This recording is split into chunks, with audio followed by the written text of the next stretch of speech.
You're here with CMajor, and we are here in episode 9 of the keyboard situation, play by chords and by color, play piano by chords and by color series here on our Spreaker podcast. It is Tuesday, September 25th, 2018.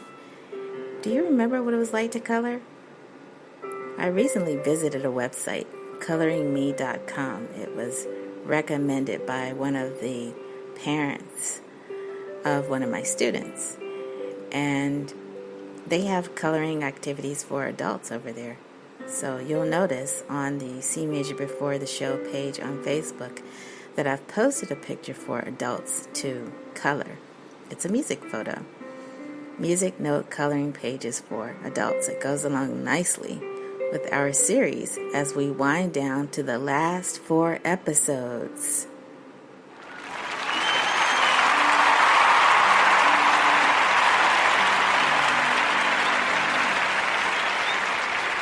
So thank you so much for tuning in again, and welcome to episode 9. We're talking about 9th chords today.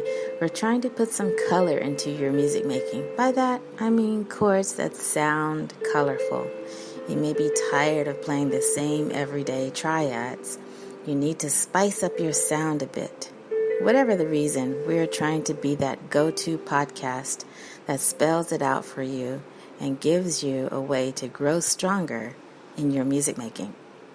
Select chords that make each sequence repetition stronger and more challenging than the last. Hold on to your fingering and hand placement. Make sure you're pushing off your wrists and pulling and rotating your movements in a smooth and comfortable fashion. You should not have any pain when you're practicing the piano.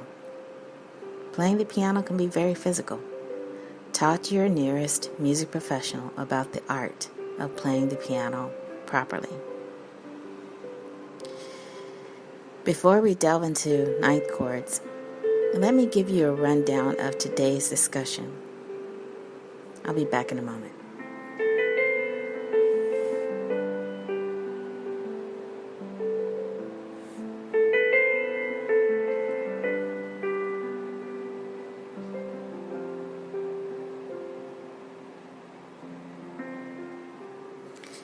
Did you have a great weekend? I hope so.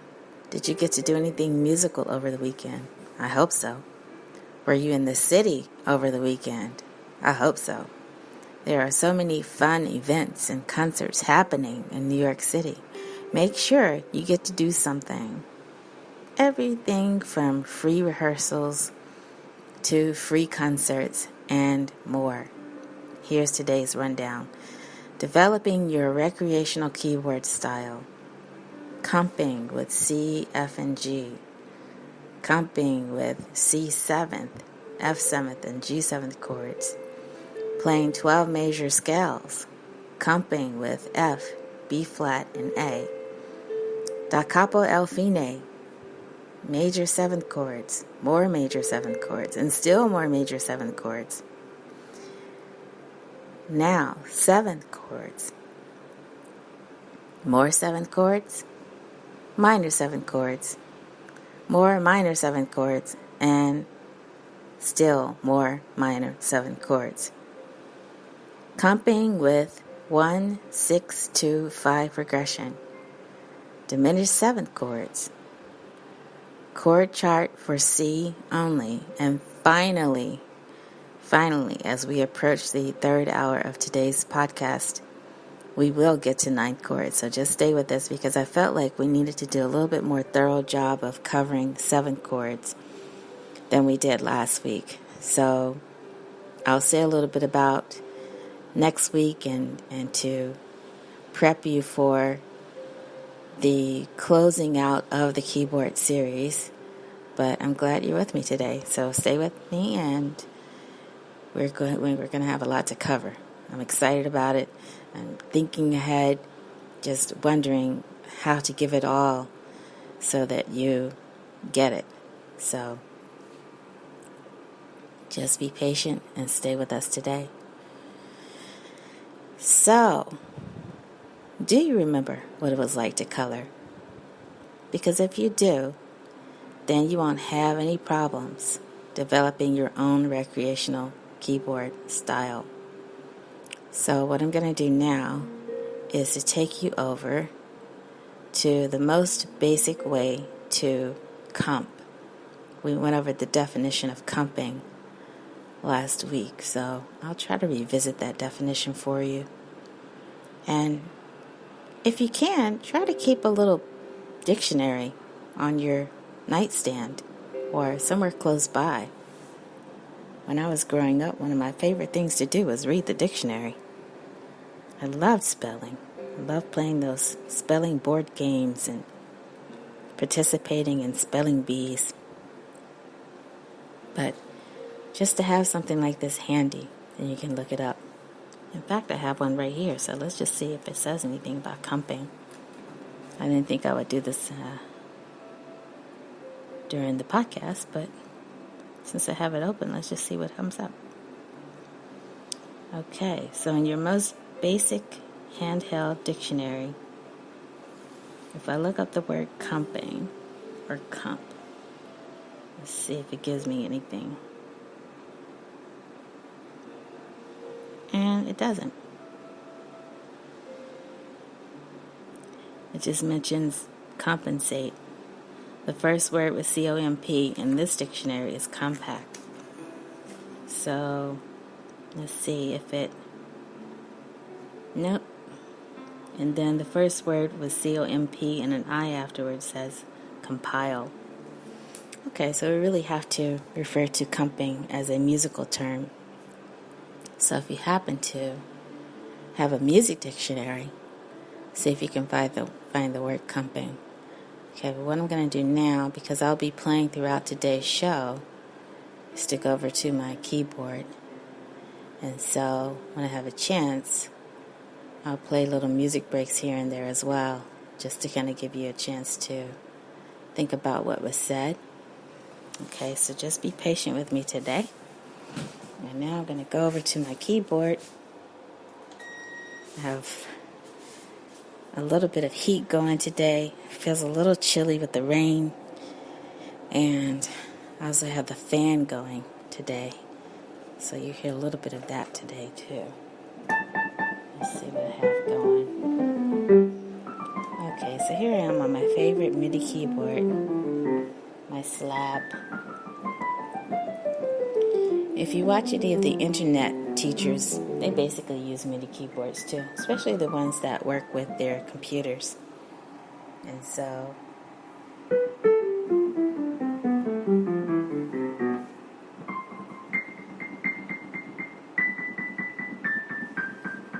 okay, I think I'm warmed up.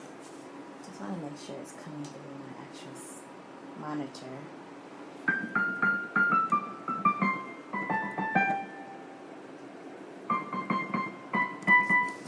Seems like it's coming through my main speaker. Let's just bring it over a little bit.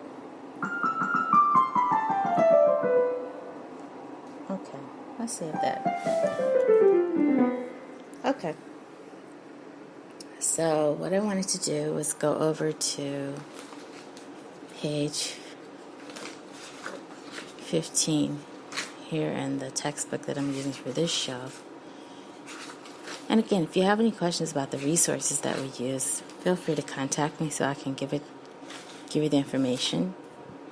Okay, so write this down. If you have pencil and paper, or if you care to listen to the podcast again, comping is a term that's introduced when you're talking about blues, when you're talking about jazz, when you're talking about improv. And so the basic definition of comping, and it's spelled C-O-M-P-I-N-G, is a style of playing chords as a background to support instrumental or vocal solos. Comping chords are usually played in a short and quiet manner. I feel like I should say this again. Comping is a style of playing chords as a background to support instrumental or vocal solos. accompanying chords are usually played in a short and quiet manner. So we have a little bit of a warm-up here. We can warm up on our triad. That's a C. That's an F. And that's a G. Let's play that about.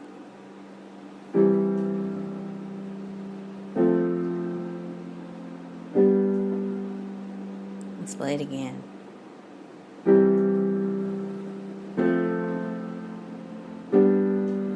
Okay.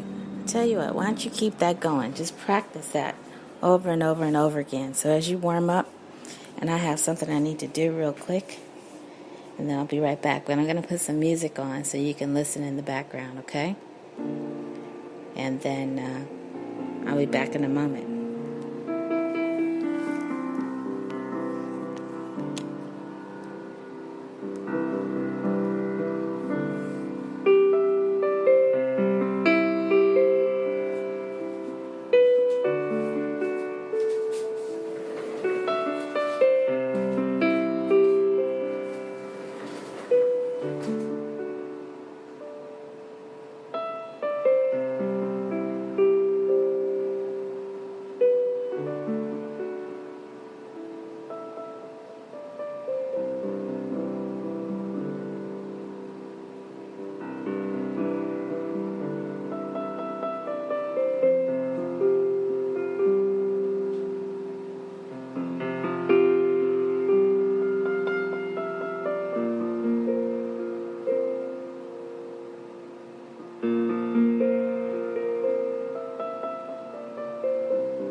Okay, I'm back.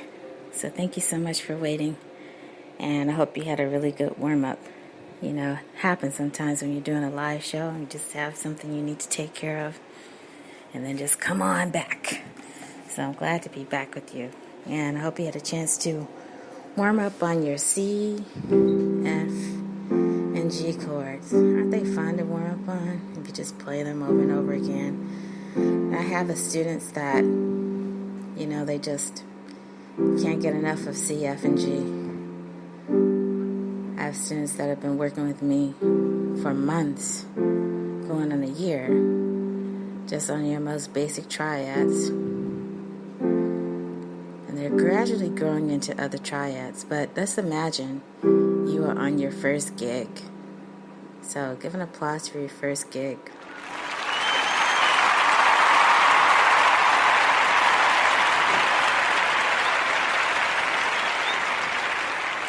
Just imagine that you are on your first gig and you're performing with a band. You can be any band you want to, any band that plays C, F, and G chords. How about that?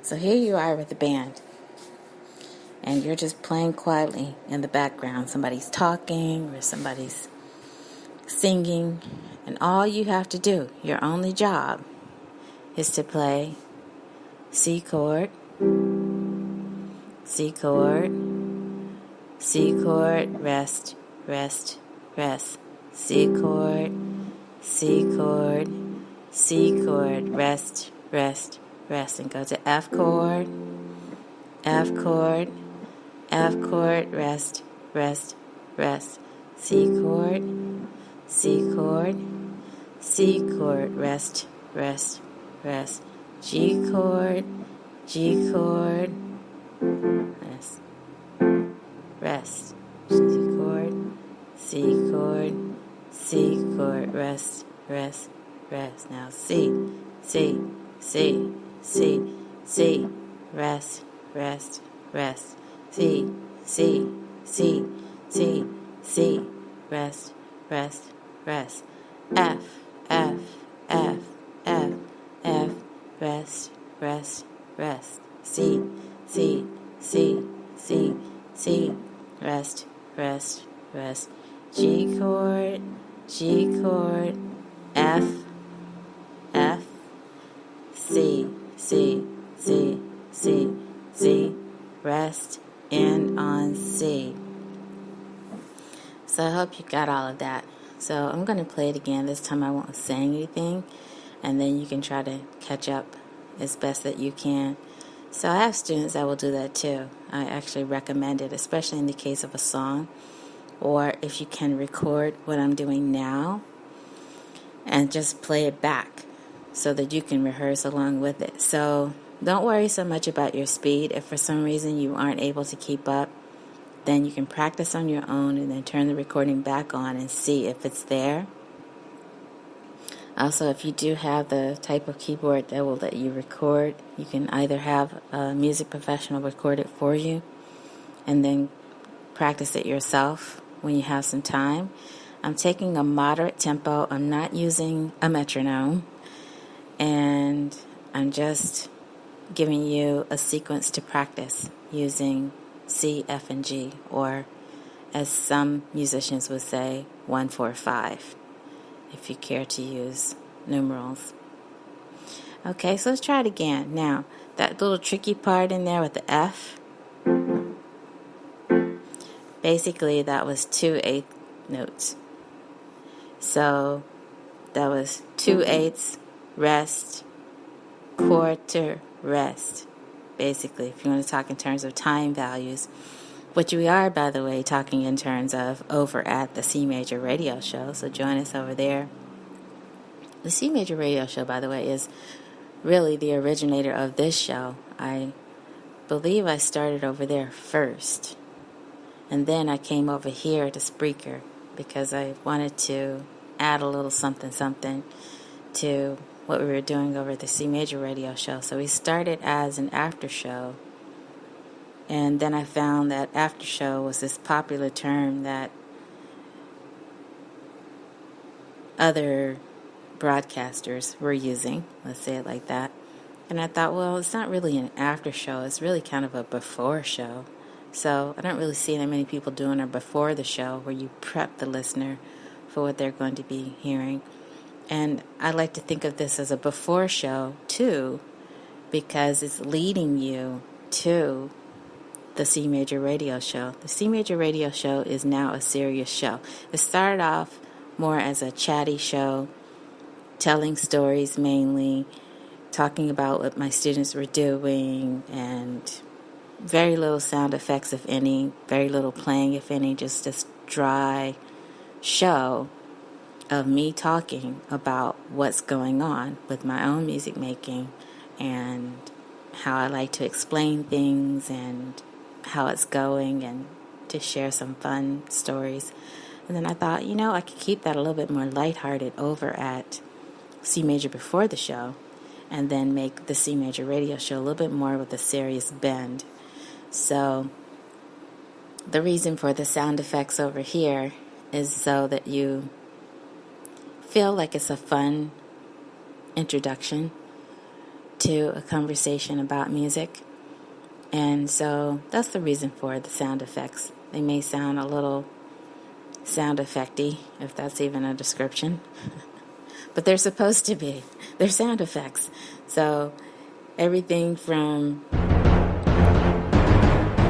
the do your homework sound, or did you do your homework sound, to suspenseful sounds. I haven't played that one in a while. And also this one. And today you'll hear a little bit less of the crowd cheering, because I think I overused that when I did my last recording, where I played lots of cheers for you to listen to. But I like cheers. I like applause. So give yourselves an applause again for just trying, just being here.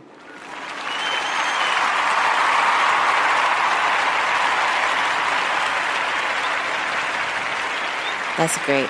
I think you're great. I think you're all great for being here.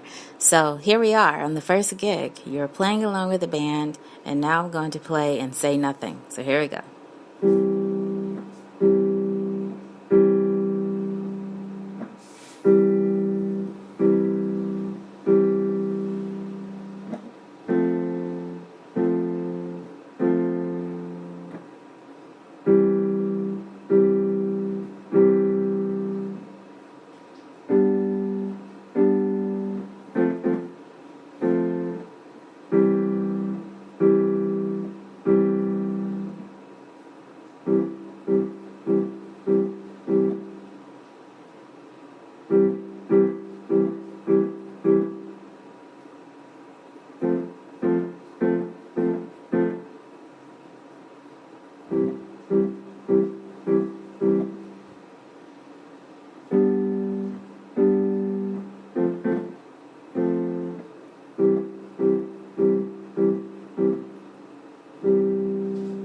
Okay, so does it sound like I was playing in a short, quiet manner? It reminds me of two things. Just then, it just reminded me of how my students love it when I say play and say nothing, because they really don't like to talk when they're playing. They really just want to just play and say nothing. And then it reminded me of how it must have felt back in the 17th century when they had harpsichords as their main instrument, and the harpsichord would just be playing in the background and supporting the other instruments, especially in the case of a basso continuo, which we may be talking about over at the CMajor radio show. So it gets so tempting sometimes to start saying all these fancy terms and words, but we're trying to keep it simple over here. Okay, so that's pretty much for comping. Now let me take a look at my outline to see what else is next, what else we can talk about. So that was comping with C, F, and G. So now let's go over to the next page, because we're going to keep the C, F, and G idea, and now just comp in terms of seventh chords. So I can actually play a little melody, but I'm going to refrain from doing that just because I want to focus on chords. I think if you could find your way with chords, you can find your way with just about any music, really. If you can start to think structurally, if you can start to think in terms of harmonics. But loco is another term for you to know. So in addition to comping, write this down. Loco, L-O-C-O, means to play as written. And in this case, what you're about to see, not an octave higher. So I don't know if they're really just referring to the right hand for this song. It appears that they are. So still keep the term in your library, because let's say if you decided to play a melody that you made up with your right hand, to add some variety, you can play the right hand an octave higher when you repeat the chords and then come back to where you were originally. So let's just keep that in mind. So also talking in terms of blues. So thinking about the land where blues began and playing and singing the blues is music for and about people.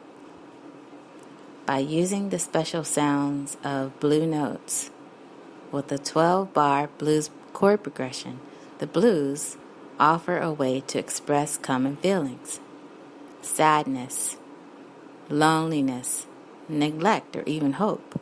Playing the blues helps you to express your feelings in a musical way that is satisfying because it makes you feel better. So we're going to play this slowly, and I'll just call out the chords that I'm going to be playing. So I'll start out with the C7 chord first. Hopefully you can hear that. My C7 chord. Oh, that's my song playing. Let's turn that down for a moment so you can hear what I'm doing with the music on the keyboard. And I hope that it doesn't bother you too much if you hear the clicking of the keyboard. That's something I really can't help, because when you're playing on a non-acoustic piano using an acoustic sound that's built in, that's digital, it's different than actually playing on an acoustic piano. So, okay, all right, here we go. All right, so you hear me play a C7 chord first. Okay, hopefully you can hear all that. And then I'll go to an F7 chord. Then I go back to a C7 chord.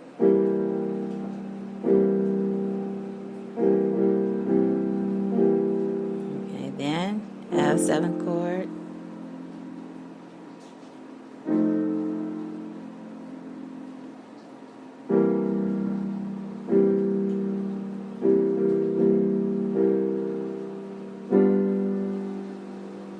That's a G7 chord, F7 chord, and this time just a C.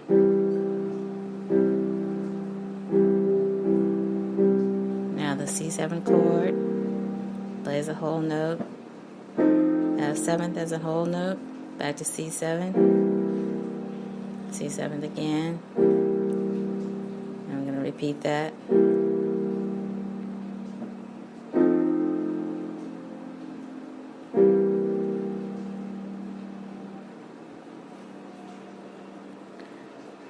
So that's basically my progression. Now, what's happening here is that they have something called da capo al fine. So they want you to go back to the beginning and play it all the way until you get to fine, which is the end of the piece.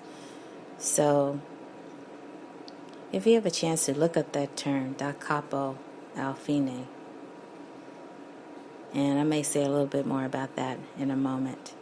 Okay, so basically, I just want you to feel what it feels like to play a C7 chord going to an F7, C7, F7, C7, G7, F7, and then C. Okay, so I'm actually just going to stop there. So 1, 2, 3, 4, 5, 6, 7, 8, 9, 10, 11, 12. And to be honest, on the 11th and 12th measures, I'm just going to play a C. So how about that? Let's go with that. Okay, so here we go.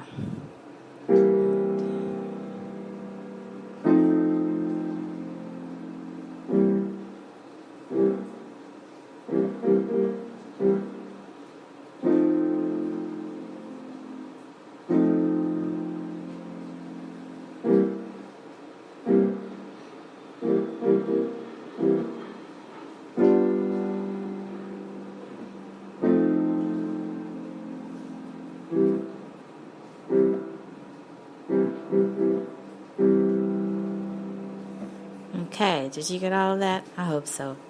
So, have fun with that. Just have fun playing around with that progression. And did you feel better? Were you even feeling sad or lonely or neglected in the first place? Or did you come out feeling hopeful and now you feel sad? Who knows? Moods are those things that change, and sometimes music can help you to express your moods. So for me, I know playing music always makes me feel better. So hopefully you have the same experience. Now let's say a little bit more about those blues and jazz chords. So the exciting changes in jazz that have occurred over the years are most clearly heard when listening to and playing jazz chords and progressions. While the growing use of electronic instruments in jazz combos and bands alter performance styles, jazz harmony and the way that they were organized are largely responsible for the unique sound of jazz. Jazz harmony serves several functions. It is used to support a melody and add color to a song, the way that paint adds excitement to a drawing. Early jazz melodies were harmonized with simple three-tone chords in the background known as triads. The blues continue to use this type of chord, organizing triads into the 12-measure blues progression. The early ragtime performers, such as Scott Joplin, added new interest and complexity by interchanging major and minor chords in their playing. Chords with extended tones, including sevenths, ninths. Yay for ninth chords. We're going to talk about those today. Sevenths, ninths, 11ths, and 13ths appeared in the 1920s to 1930s in the stride playing of pianists such as Jelly Roll Morton, Fats Waller, my favorite, Handful of Keys, and Art Tatum. All very well respected throughout history. Complex and more dissonant harmonies found favor with beboppers Charlie Parker and Dizzy Gillespie. The jazz harmonic vocabulary, which was expanded by such composers as Chick Corea, Herbie Hancock, Bill Evans, and Keith Jarrett, added intervals of seconds, fourths, and the use of the modes. Another essential function of jazz harmony is to offer improvisers a source for creating new melodies. Jazz players read chord symbols, a musical shorthand that includes the name of the chord and the extended tones. These chord symbols tell the improviser which scales and chord tones can be used for creating an improv.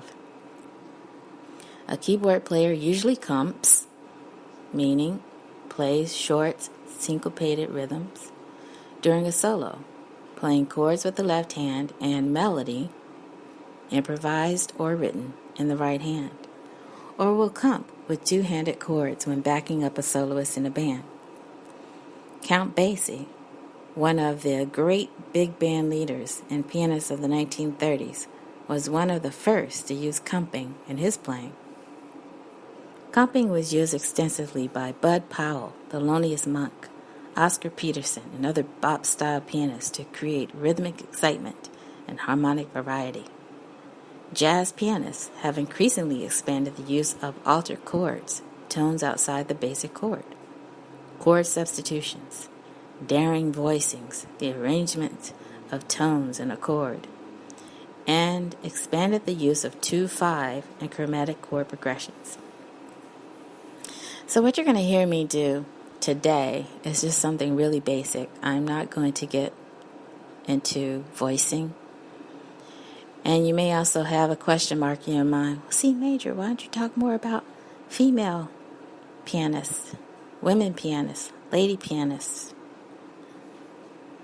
I'm going to talk more about that over at the CMajor radio show.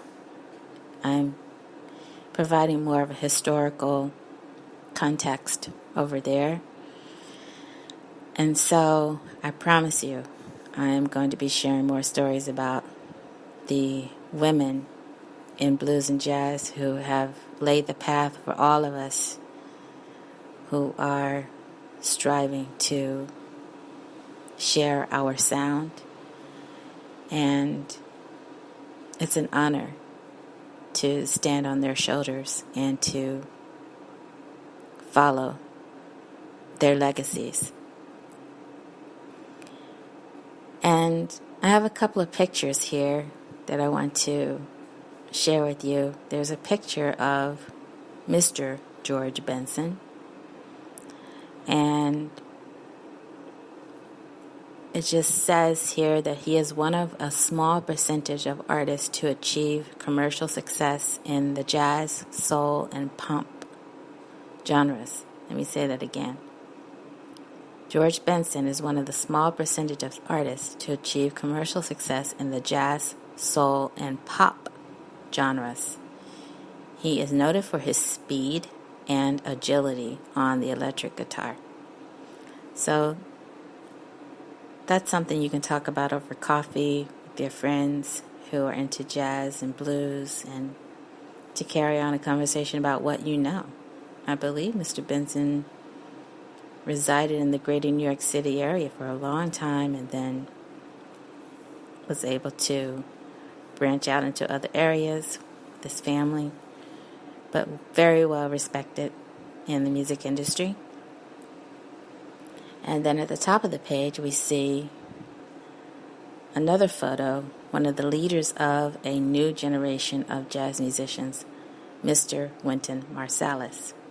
Mr. Wynton Marsalis is an outspoken advocate of jazz as well as a virtuoso trumpeter. So that puts things a little into context for us in the 20th century as well as the 21st century. So it's a couple of takeaways for you. So as I turn the page here, I'm going to start talking more about major chords. So let me just give you another moment. I promise it won't be long, just a few seconds, just to have you think about what I've said. I'll take a sip of water, and I will be right back.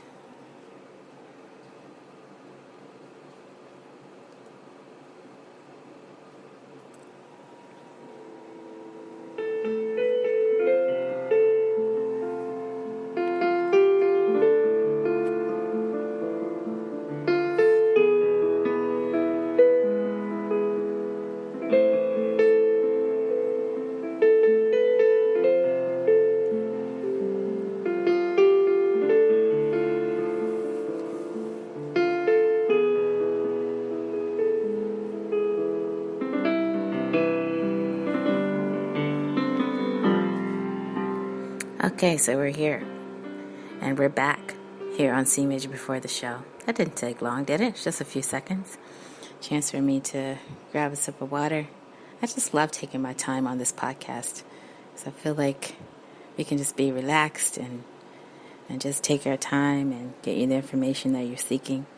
Now, if you happen to go over to Spreaker.com, what you're going to see, depending on your device that you're using, you're going to see a chance to get an app. So if you can, download the Spreaker app, Spreaker Studio, Spreaker Inc. Get on the App Store. It's a big red app color with capital letters REC. And that's all you see. You just click on that, you download it, it's free. And what we're aiming to do in the future, maybe as soon as October, fingers crossed, hopefully, we can think about getting our own app for the CMajor before the show. podcast, so that way you can access it. Now, I have had a couple of people that contact me on my social media, so I'm seeing here now that they're showing ways that you can contact me. I have to look into that. I wasn't aware that my phone number was published, but hopefully you will go over to CMajor's classroom and see your homework assignment there. You can email me as well, and then, as some of my friends like to say, get at me on Twitter at CMajorPorter1. So, CMajor before the show, listen to CMajor describe what's coming up on the CMajor radio show. That's true. Also, tune in for shout-outs, weekly social media polls, piano instruction, and encouragement. CMajor before the show aims for a fun-filled vibe to keep you motivated about your music making. And that is so true. That's what we're aiming to do here. So I'm glad you're here. I am so glad you are here. So here we are in our 9th episode. And now I'm going to mosey on over back to the keyboard. I like to use that word mosey. I wonder if that's in the dictionary. Mosey. I'll look that up later. So, here we are, playing 12 major scales. So let's do that, because scales are going to be so important for you if you are trying to learn how to play melody as well. So I have students now working on the scales. They haven't done it before they got with me. For some reason, their previous teachers didn't work with them on scales, and now they're screaming in agony because they didn't know it's so much work. It is work to play scales with note accuracy and with correct fingering. Although, in a music exam situation, you can get away without playing a set fingering. You just play the one that makes you most successful, and as long as you start and you arrive in the right place, then you're good. Okay, but we're going to delve into this for a second, because scales are some of my favorite things to deal with. So the music has stopped. Just make sure I turn up my monitor so I can hear my piano sound coming through. Do you like working with software and virtual instruments? I'll be so glad when we get back to our polls and I can start asking people and they respond. But I'd love to know how many of you out there are comfortable with working with virtual instruments. I think they're great. So, major chords are created by combining the first, the third, and the fifth steps of a major scale. So, you've heard me play the C major scale. So I would just take the first, the third, and the fifth steps of that scale. I can find a C chord. Okay, so that's what I've done. And it doesn't matter if you play it in your left hand. Okay, and then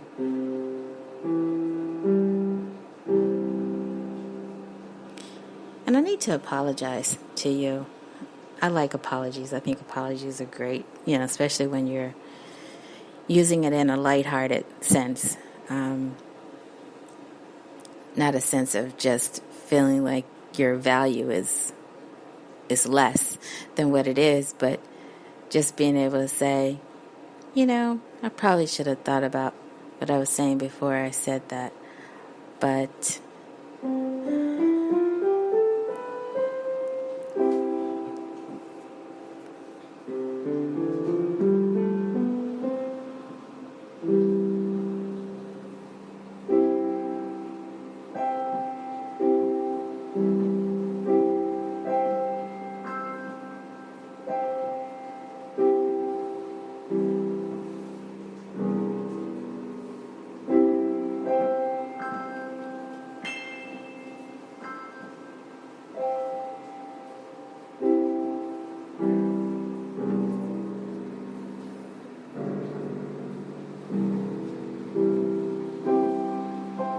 playing all these C chords.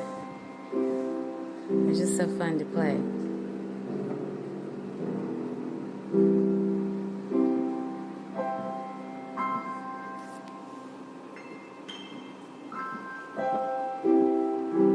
So I need to apologize for doing that. I got lost in I got lost in the moment of playing C chords when I was supposed to be talking about the C major scale.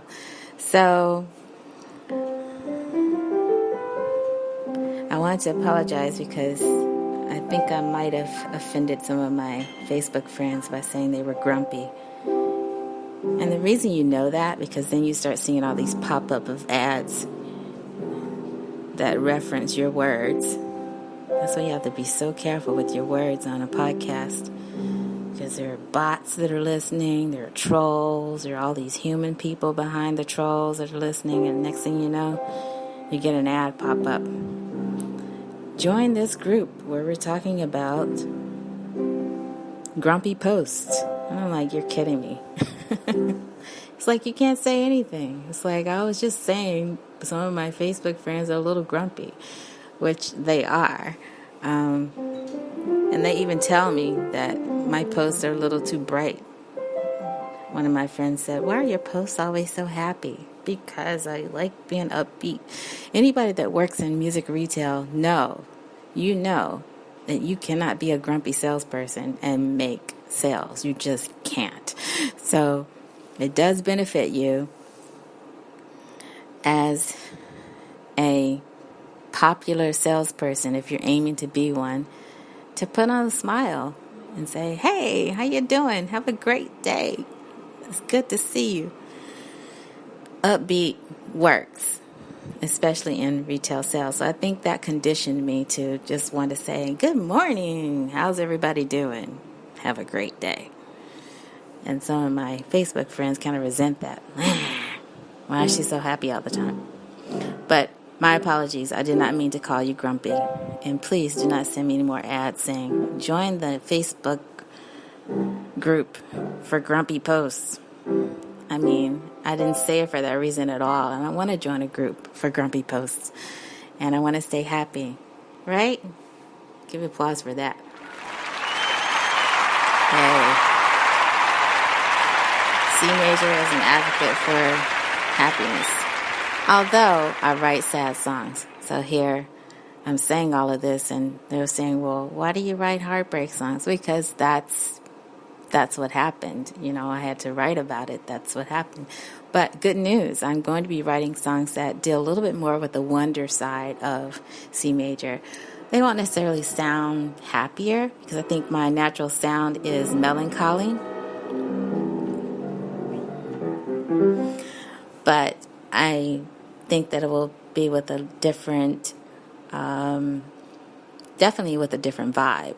So melancholy tone, still keeping some of the hopeful sound, but with a different vibe, meaning a different intention, just to lead you on a trip of wonder, so you can hear what really gets my mind wondering about why things are the way they are, but in a good way.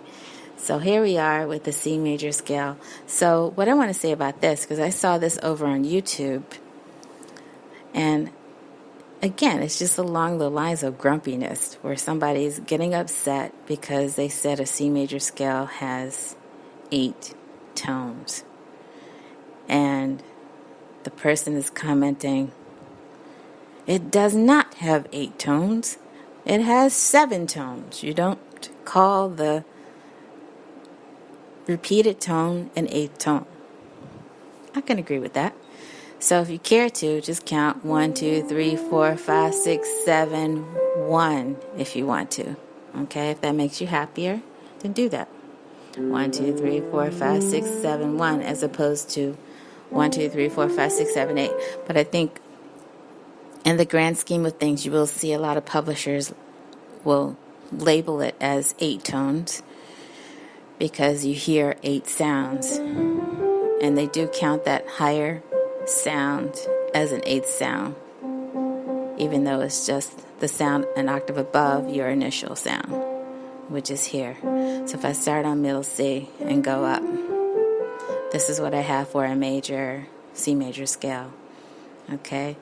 So either way you do it, just think about what you're playing and understand there are many ways There are many paths that can lead to where you're trying to go. Okay, so one good way to practice this, let's say if you're putting yourself on a workout routine or some sort of drill, I would say the first time play hands together. So let me demonstrate that.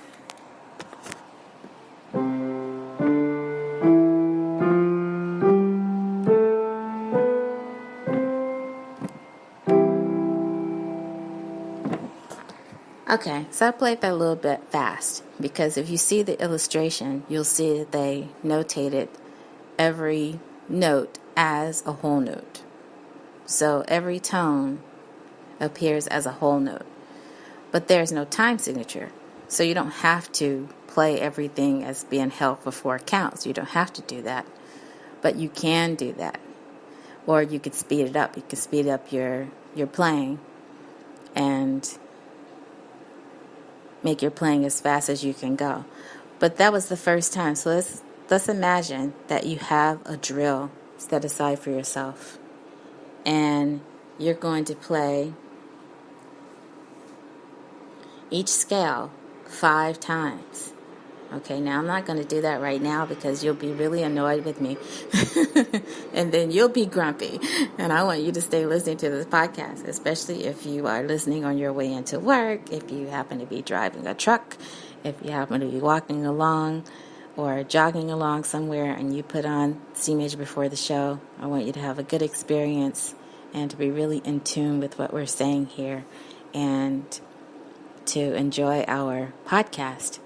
But a good way to spend your time is repetitive playing. So play each scale 5 times.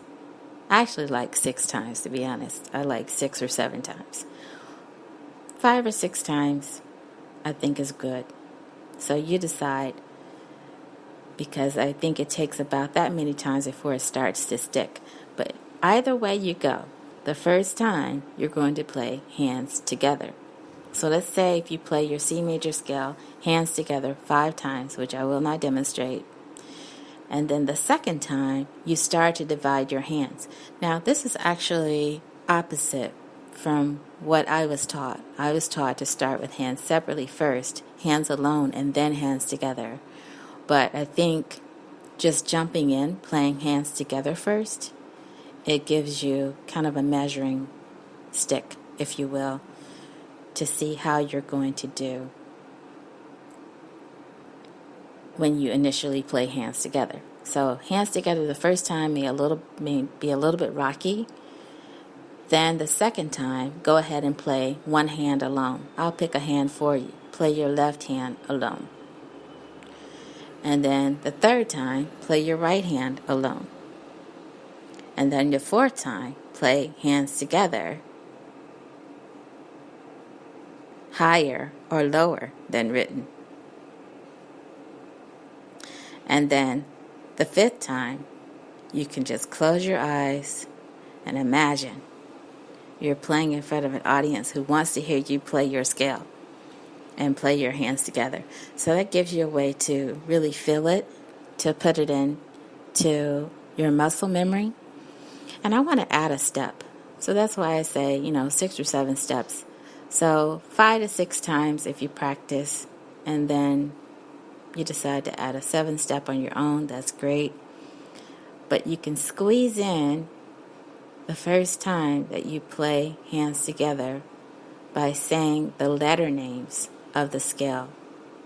Because I really believe there's something to saying something out loud. There really is something to that. I really believe that. As a matter of fact, if you look in any other method book, especially the piano books, they will say out loud. It will say that. It will not only give you ways to alternate your hands, but even as something as simple as now you're going to count 4 to each measure. In the case of the scales, we're not dealing with measures, but just say if you're practicing a song, if you're practicing your progressions, and you decide how long you're holding each chord or how many counts you're going to be counting. So we definitely covered time values over at the CMajor radio show. So if you have a chance to check out that podcast episode where we're talking about time values. But counting is something you really want to do out loud or either whisper to yourself.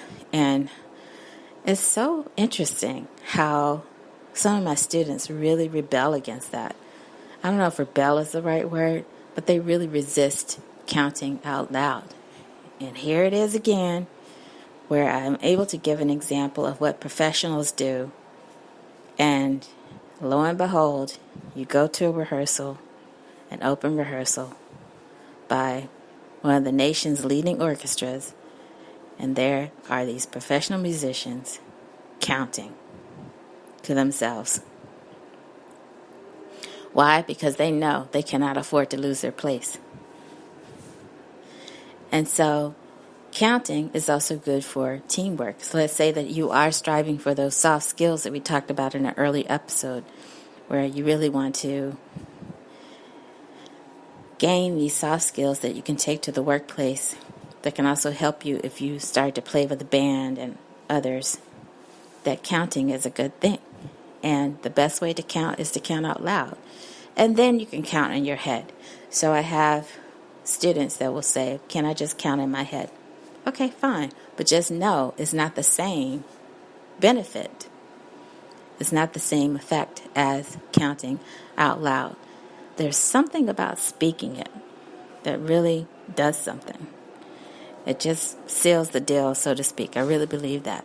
And my opinion is up for debate, so feel free to contact me on social media. But be kind, please. I am sensitive. I'm an artist. So what I'd like to have you do is say C, D, E, F, G, A, B, C. And then play your C chord. Same thing for the left hand. C, D, E, F, G, A, B, C. And then play your C chord. So notice, I've only demonstrated how to go up, ascending. We haven't even come down yet. But if you are able to, say it backwards. C, B, A, G, F, E, D, C. And then play your C chord if you care to. And then left hand, C, B, A, G, F, E, D, C. And then play your C chord at the end. You don't have to. But the way this is illustrated, it just shows you everything ascending. And then how to play hands together and how to follow the steps. So I would say the first time play hands together just so that you have a way to experience the scale just jumping in. And then the second time, as you play your left hand alone and your right hand alone, say the letter names. And then I would say the fourth time, play hands together, higher or lower than written. So now I'm going to demonstrate that.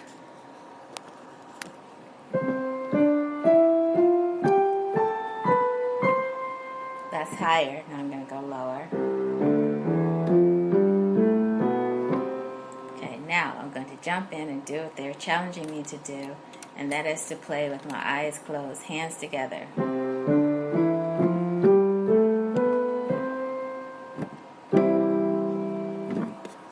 Okay, could you tell the difference between when I have my eyes open and when I have my eyes closed?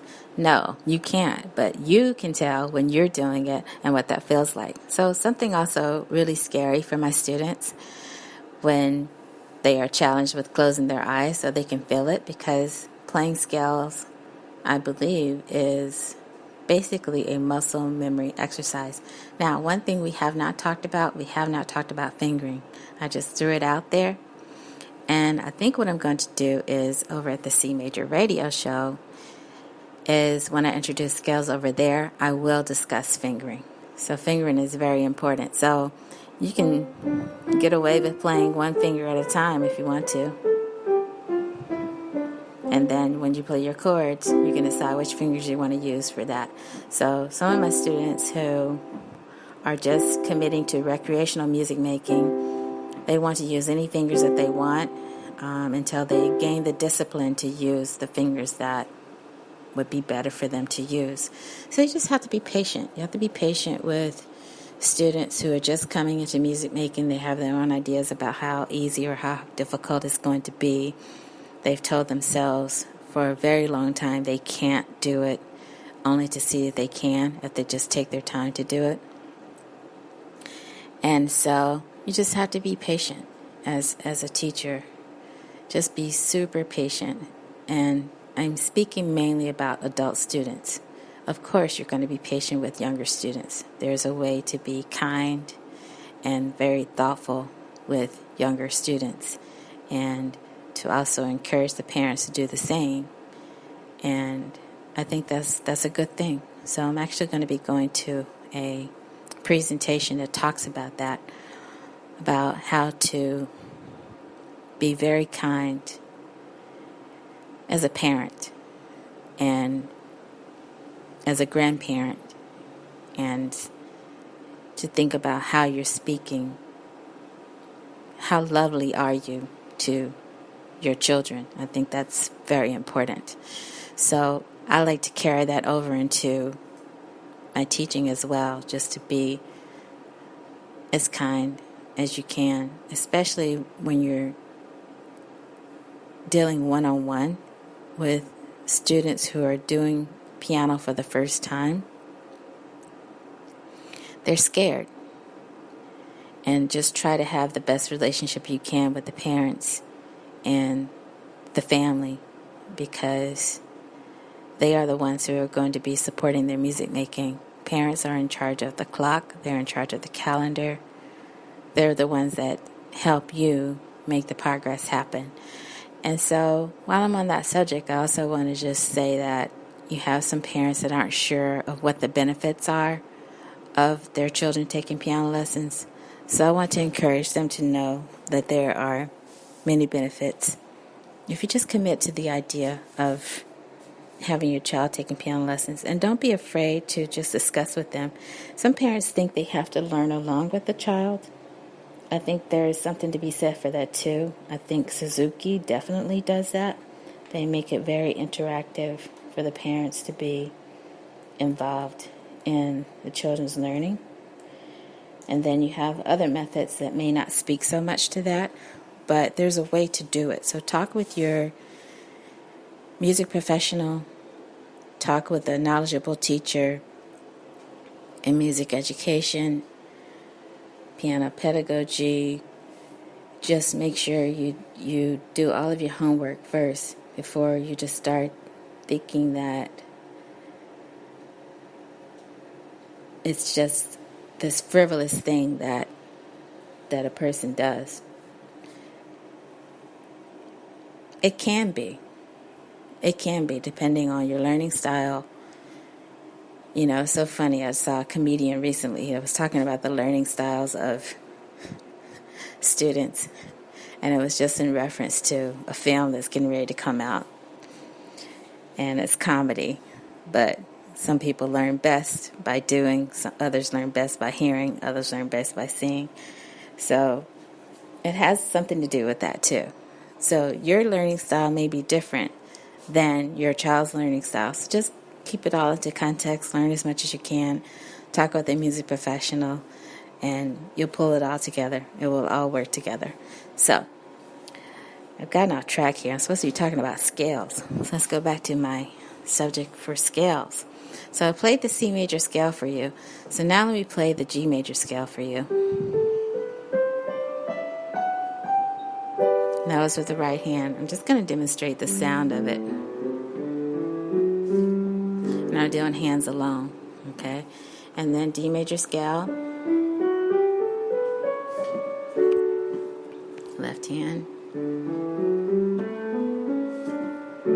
Okay, so in each case, I'm still using that first, the third, and the fifth steps of the major scale to play the triad at the end. Okay, so A major scale.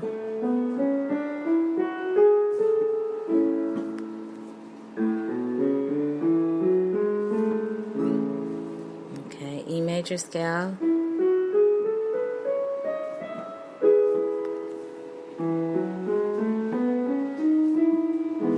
Okay, B major scale.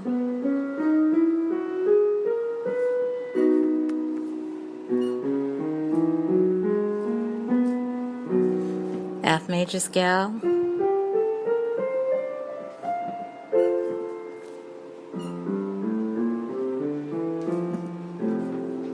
B flat scale.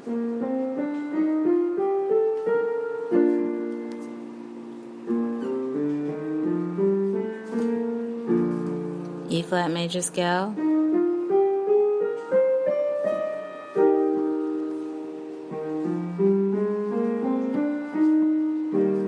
A flat major scale.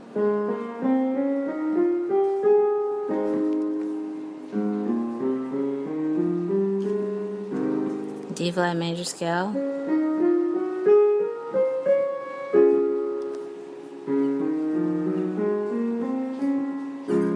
And then G flat major scale.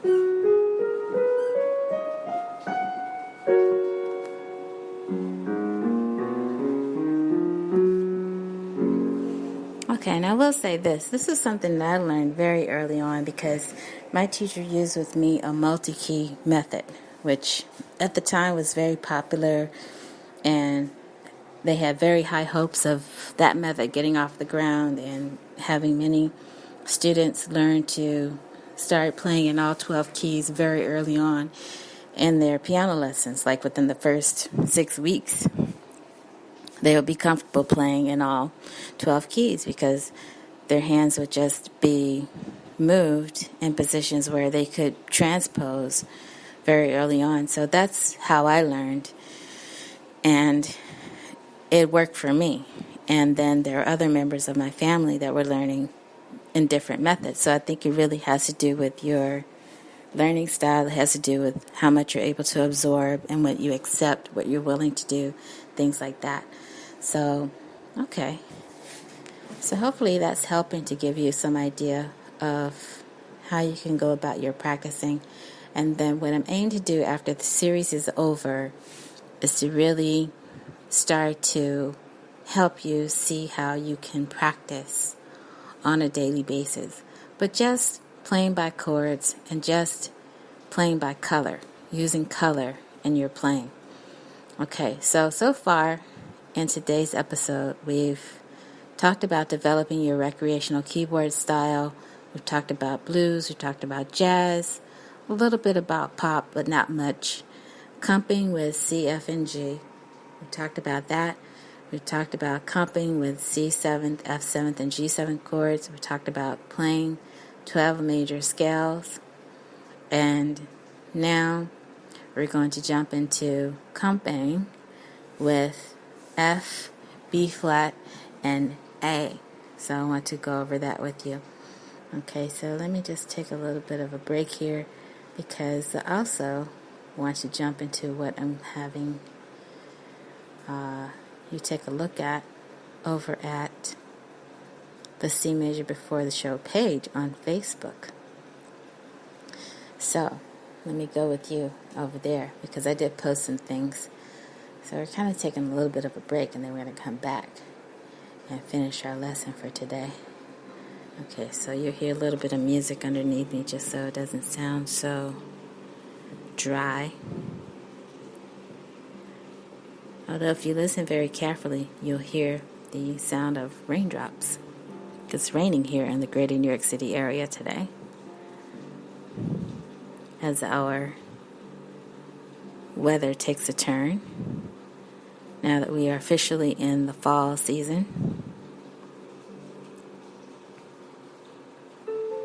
I'm glad for fall.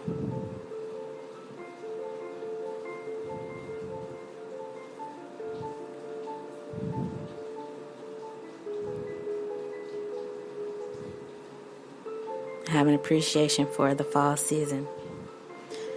So now I'm trying to get to my Facebook page. Oh, I have some memories. That's great. See the little bell notification. Now I hope my Facebook doesn't go dark this time. Stay with me, Facebook. Thank you. Oh. Oh, okay. Just some old posts. Okay, so this group that I belong to that celebrates fall, they're just talking about what they've posted. Okay, so you see that. And then you also see some of the concerts that are coming up. Anybody here a fan of the Dave Matthews Band? Because Madison Square Garden just added a new event in Manhattan that talks about their upcoming concert. So if you have a chance, look into that. Okay, now it's just reminding me of things I like to watch. Okay, so now going over to CMajor before the show. Looks like I have a message. Let's see what that's about. Activity.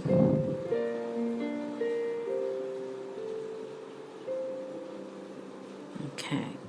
Now this may be old because I do recall answering a message last evening from somebody that was interested in being in charge of your homework.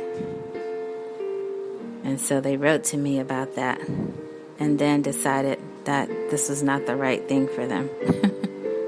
That's funny.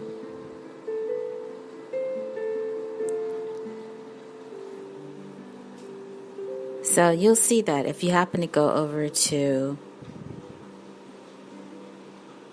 CMajor before the show, you will see that I've posted a volunteer job for anyone who's interested in being a teaching assistant for CMajor before the show. And then if you really are into it, you can help out over at the CMajor radio show as well. But it's strictly volunteer. It's something that we're just trying out here on the podcast. And we are not sponsored yet by a big-time corporation. We've not been picked up by Sirius XM Radio yet, or Pandora. We're just trying to work our way over to iHeartRadio by getting enough followers to be over there. So that's our aim, and just working with the wonderful executives of Spreaker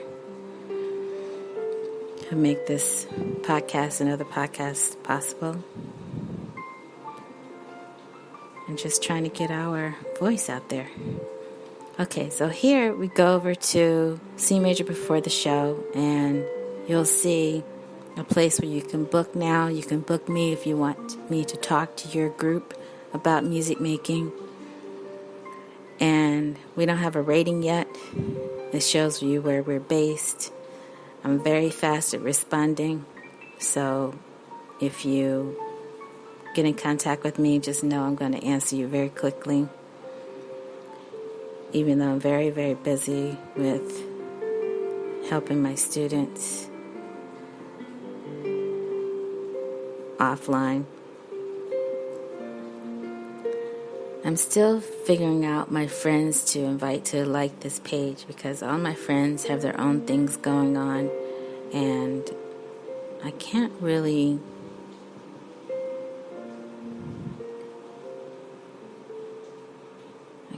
say, and this is not meant to be negative, but I really can't say that they would prefer to be part of my audience as I grow, because they have their own independent things that they're growing. It's almost like all of my Facebook friends are entrepreneurs and independent contractors. So one comedian said it best. He said, look, I love you, but if I'm at your show, that means I'm not working on my own show. You can take that two ways. Of course, you want to support your colleagues and your peers, but at the same time, it's a different vibe.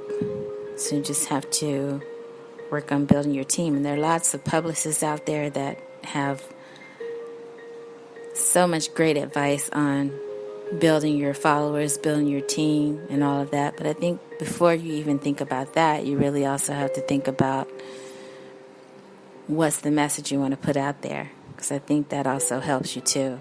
And you can't buy followers, you can buy followers, but that may not be the right thing for you to do. Okay, so I'll stop there because I don't want to get into that conversation. But thank you to everyone that's interested in C major before the show. Thank you for listening. So here it is, C major before the show. C major described what's coming up on the C major radio show. Tune in for an all-new format, and that's true. So a couple of people were reached by that post, and here it is. About an hour ago, we shared with you C major before the show, the keyboard situation, playing by chords and by color, part 9. So you are listening to episode 9 of the keyboard situation series. So do you remember what it was like to color? Welcome to episode 9. So that's been posted. I can boost that post if I'd like, but that costs $10. So we aren't necessarily in a position to accept donations, but hopefully in the future when we get a budget, we'll be able to boost those posts and not even think about it. So I did post also about an hour ago a handy article. Here's a handy article for all the pianists out there, and this is from Pianist Magazine. 60 vital tips for all pianists. 60 short, effective pieces of advice for players of any age and level. So if you have a chance, look at that post from pianistmagazine.com. Also, I have a sense of humor, so I posted a shared photo of vampires playing the toccata and fugue in D minor and a sign saying no toccata and fugue in D minor. So you have the head sells vampire that's saying we will not play that. And I know that's saying that's in the spirit of songs that get overplayed like Furry Lease and Minuet in G, and the list goes on. At all these songs that everybody wants to play once they do jump into classical music. But I celebrate anyone that wants to learn to play classical music. It has really worked well for me in my life. So the next thing for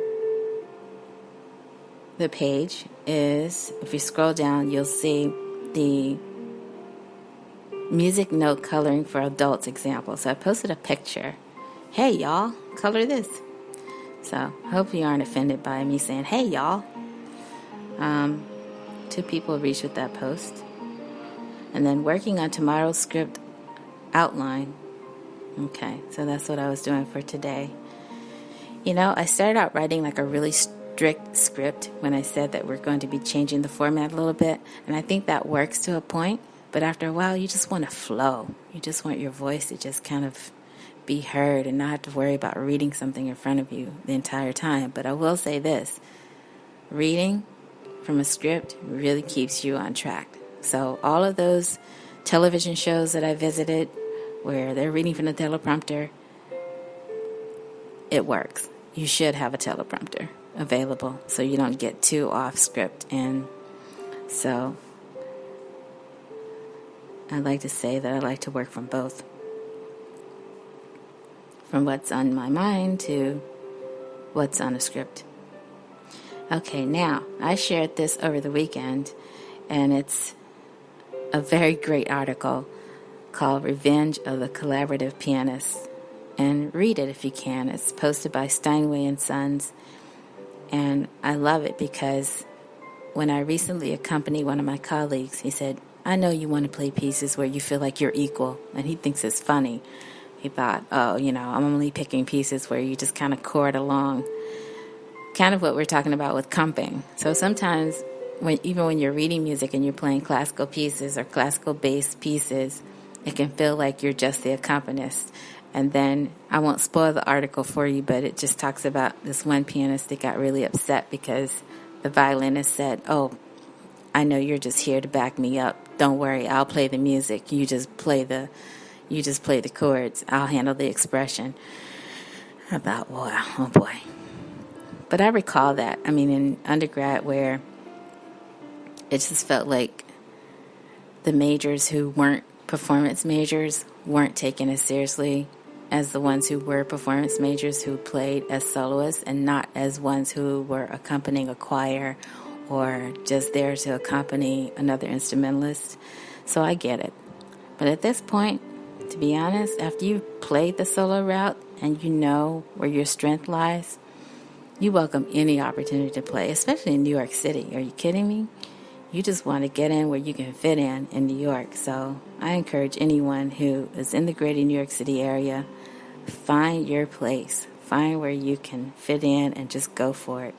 Now, this is a great video that I posted by Sheet Music Plus. And it says, piano teachers, our trusted friends at, I think that's called Tido Music or either Tido Music, Tido. They're offering you an exclusive free trial of their groundbreaking iPad and desktop app.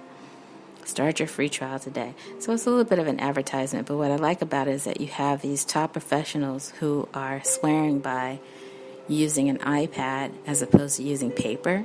So it definitely saves the environment that you don't have to use paper.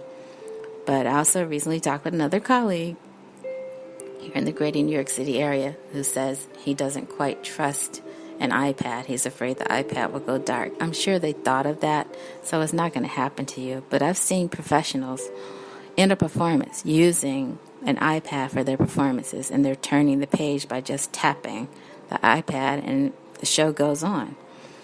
Now, also over the weekend, if you were able to listen, I shared some events that were going on that I was very excited about.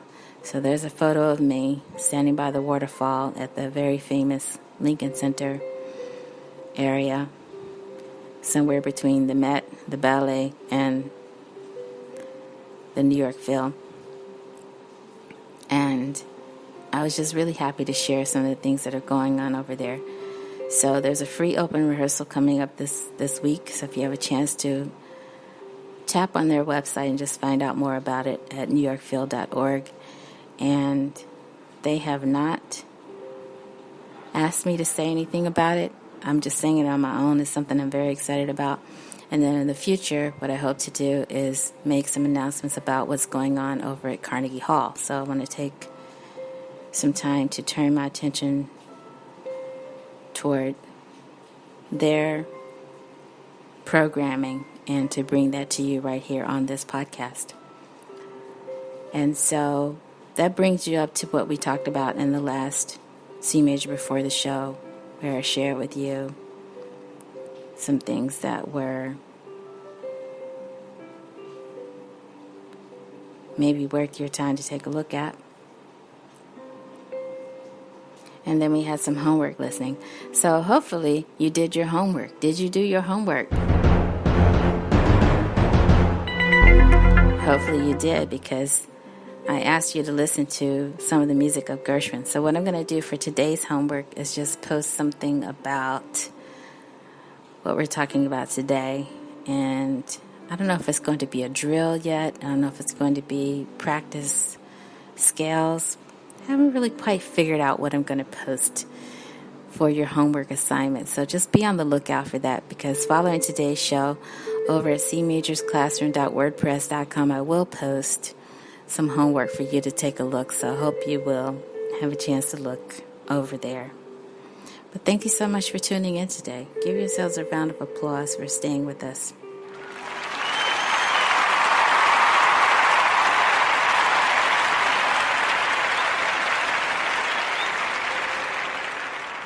Thank you.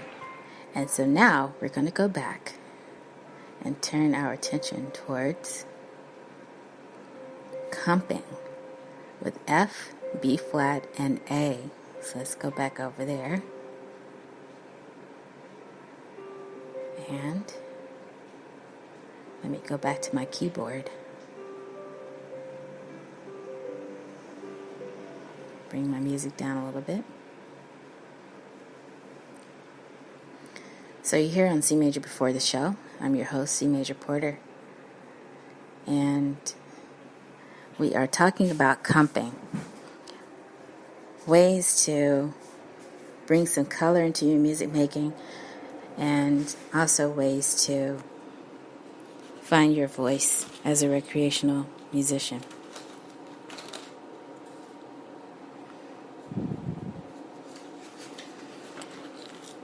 So we could talk about creating melody, but we're not going to do that. We could talk about how to play blues progressions in other keys. We're not going to really do that. And so if you care to do that, I would say join a blues and a jazz class. I believe they have those around New York City. And go for it. Now, you are with the band. You are with the band. So now you're comping using an F chord, using a B flat chord, and using a C chord. And then for this F major blues example, they want you to use an A chord, and they also want you to use B flat, and they want you to use B. Okay, so I'm not going to promise you that it's going to sound like I'm swinging as I play this. I see some accents in the music. I can't promise I'm going to play this so that you feel it as a swing, but I'm definitely going to play it so that you feel it as the changes as they're coming up, as they're leading towards something and as they're leading away from something. So here's the F.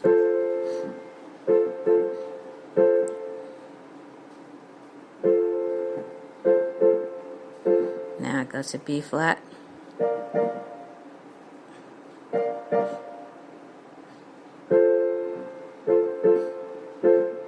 Now go to C, then B flat, F, F, and go to A.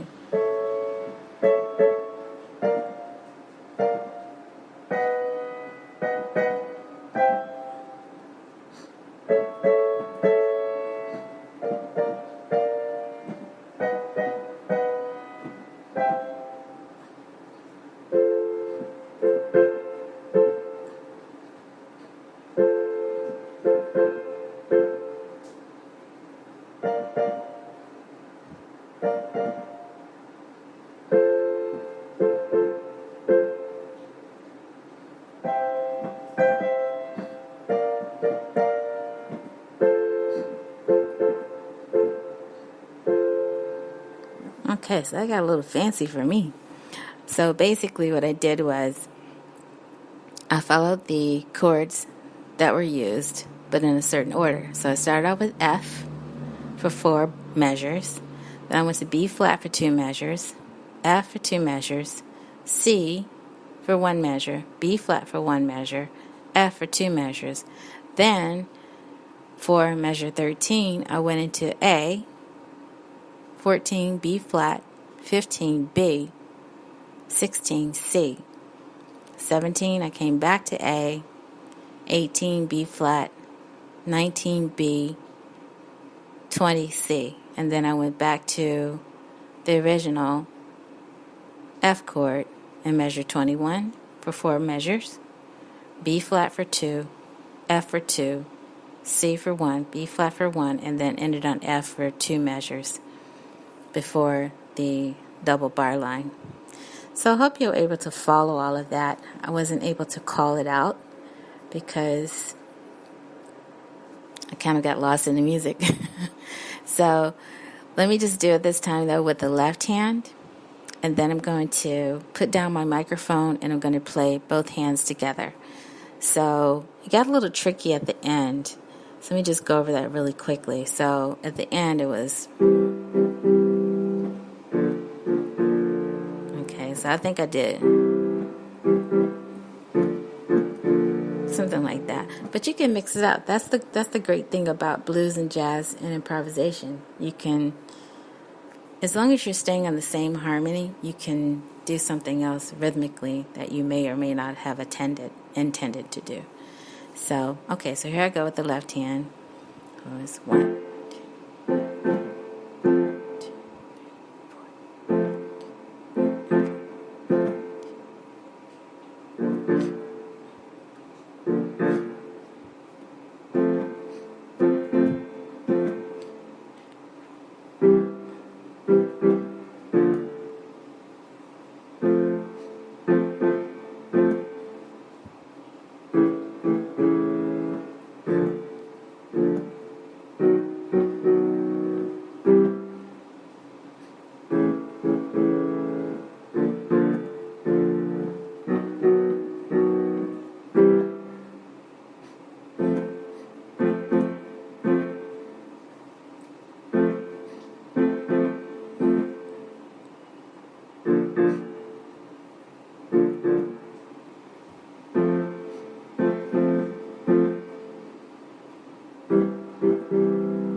Okay, so again, hopefully you're able to follow that. I think I did something, again, rhythmically different than what I did before.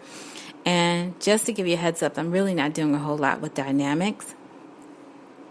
It's moving back and forth from mezzo forte to piano to mezzo forte. So I'm not paying attention to the dynamics. I think if you had a band that was following dynamics, you could just follow what they're doing. So, okay, now I'm just going to put the microphone down. I'm going to try to play hands together.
Okay, so hopefully you were able to follow that, and it was fun to play it. I think it would probably be more fun for one of my other students to play it, who's a drummer who also loves jazz and blues, and that whole experience, and he's got the looseness, he's got the vibe, the touch, all of that. It just naturally has it. So I know that's something that I could gain over time if I really just put my mind to it. So as much as I don't want to hear my students say I can't, I don't want to hear myself say I can't do something either. So just know I'm a work in progress, just like my students. So I'm a student of blues and jazz. So creating blues and jazz melodies, that's something we're not going to talk about. But I do want to offer that term that I was telling you about earlier, the da capo term, because it's important. So just write this down. If you have a pencil available or an iPad or some device, you can write D period C period AL FINE. So it's DCL fine. And DCL fine is an abbreviation of two words. DC, that's capital D, capital C, stands for da capo. Da is spelled D-A, capo is spelled C-A-P-O. Da capo means to return to the beginning of the composition, often called the top or the head by jazz musicians. So sometimes you'll even see somebody tap the top of their head or just say top. So fine means the end. So in other words, DCL fine means to return to the beginning and then end at the fine mark. So FINE is pronounced fine. So you may see this throughout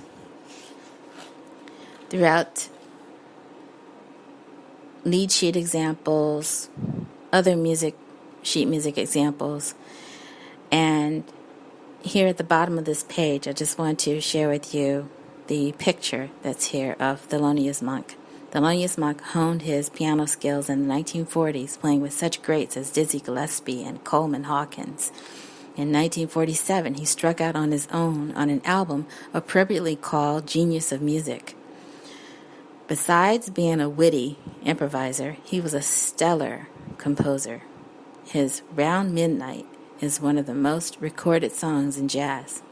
Monk's intricate, surprising harmonic shifts and rhythmic quirks deemed him one of this century's, meaning the 20th century, the 20th century's most important jazz artists. And here we are in the 21st century, and we're still talking about his music. So I can share with you some other captions and photos that are pictured in this textbook. but just feel free to reach out to me if it's something you think you want to get your hands on. And so let's see where we are in my outline, because I know you're wondering, C major, when are you going to get to ninth chords? Well, I was hoping to talk to you about ninth chords in the third hour and to really stretch our time today, because I've been promising that we were going to get longer and longer in our time, because we have 3 hours. So 3 hours to spend with you talking about music. That's a great thing. So let me just move over to my page here and see where we are. So we aren't even halfway through this discussion about what I wanted to say about seventh chords. So I'm just now getting to where I want to talk to you about major seventh chords, because I felt like I kind of glossed over that last time. So let me just see if I can step into that discussion really quickly, because I think leading up to ninth chords is really helpful if you really understand how seventh chords work, how to put them to use,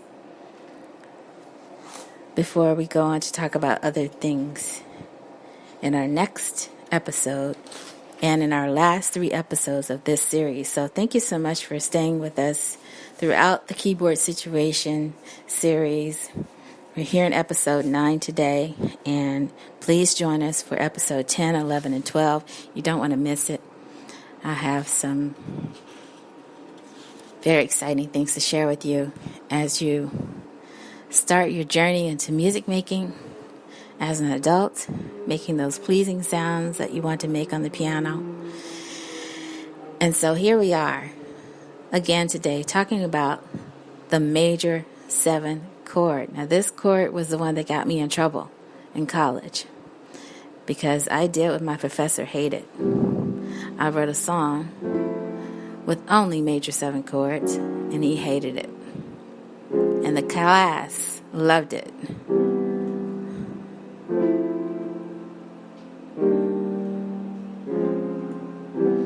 So when I wrote that, he said, what you played absolutely made no sense. I'm not even sure what I did, to be honest. I don't know if I just played a bunch of chords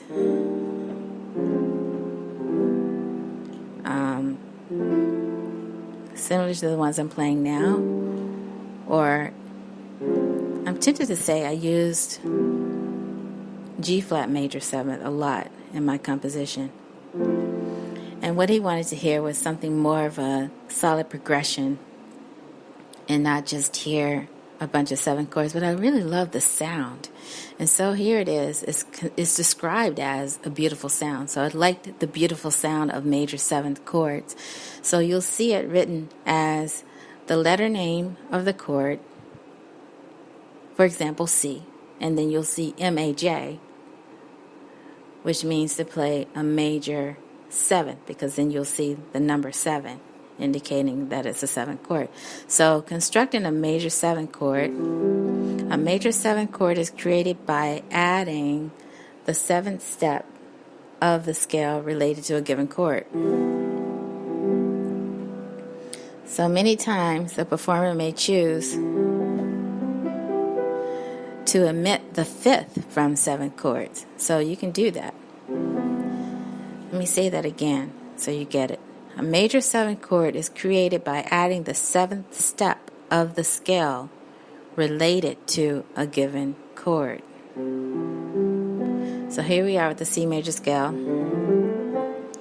My 1 is here, my 7 is here. I'm just going to put that into the chord. So I have a major triad, and then I'm just going to put the 7th on top. And this 7th step is related to the C major scale because it's B. I didn't flat it this time. Okay, so many times the performer may choose to omit the 5th. Okay, so you hear mostly that from 7 chords. Feel free to omit, O-M-I-T, omit the 5th when working through the remainder of your playing around with 7 chords. Okay, but I'm going to put it in because I just like to hear all of those sounds anyway. Okay, so that's it for the left hand. Okay, then this is my progression. So I'm going from a C major 7 chord to an F major 7 chord, and then I'm going to E flat major 7 chord. Didn't I play something different before? I think I played maybe that, but it's that. You can even roll those if you want. Okay, so if you really know what you're doing with major 7 chords and you like that progression, then use a C major 7 followed by an F major 7th followed by E flat major 7th followed by a D flat major 7th followed by a C major 7 chord. So the sound and feel of the major 7 chord. So again, I like to mention my friends that sing that don't know what they're singing to, but they know the sound that really gets them to sing the most. And I'm not sure if major 7th chords are part of that, but I would just urge you to know what it is that really, really compels you to sing. So it could be the sound and the feel of a major 7 chord that you like, but you owe it to yourself to find out what that lush sound is that you like. So in this case, the major 7th chord adds a lush sound, and you can get the feel and sound of a variety of major 7th chords by playing the progression that I just played for you, and just play it more like a slow ballad style, like you're just slow and free, and you're going back to a C major 7 chord. Now you're going to go to a B flat major 7 chord, and then E flat major 7 to D flat major 7 to C major 7 chord. And that's all you do. Okay, so if you want to, you can just play around with that and just kind of like make up, a little rhythm to it.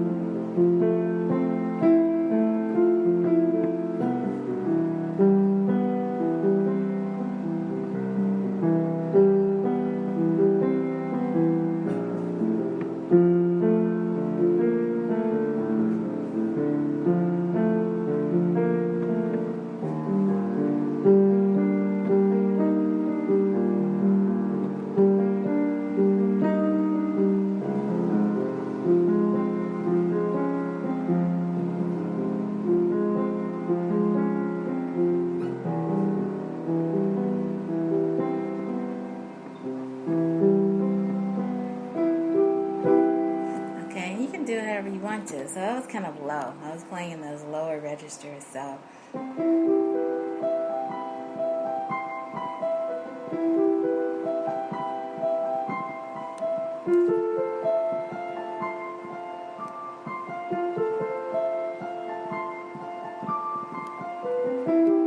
okay, and you get the idea. I mean, you may even find yourself starting to put some other sounds in there, kind of match the chord, and to just play it as slow and free as you want to. So that's just a very basic example of what you can do with 7 chords. And feel free to play them in different registers.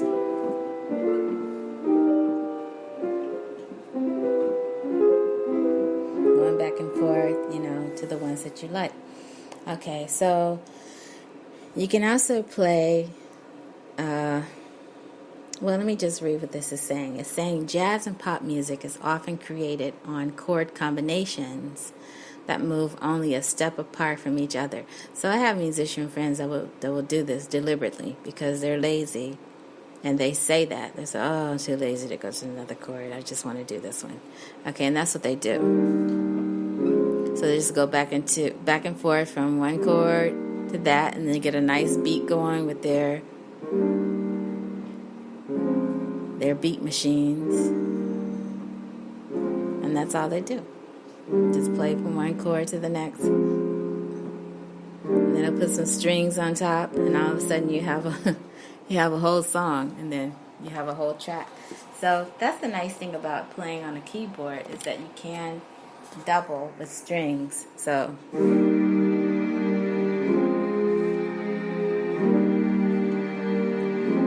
strings now. Okay, so just going back and forth. Now, I had a friend that wrote this song, and he wrote it about some place in, I think it was near LA, and he was just really inspired by the sunset. And so he just had me come over, literally, and just record major 7 chords. But he wanted me to play them as arpeggios.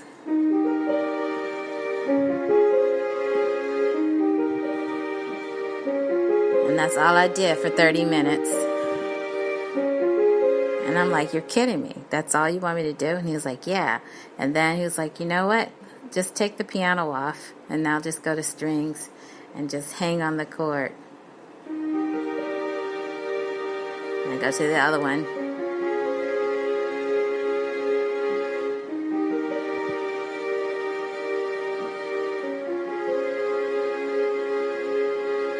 And that's it. So, okay. And then he said, okay, now I'm going to record you playing. Let me just do this with strings here. So I'm going to turn this off, and then I'm just going to go to strings. So he wanted me just to play this.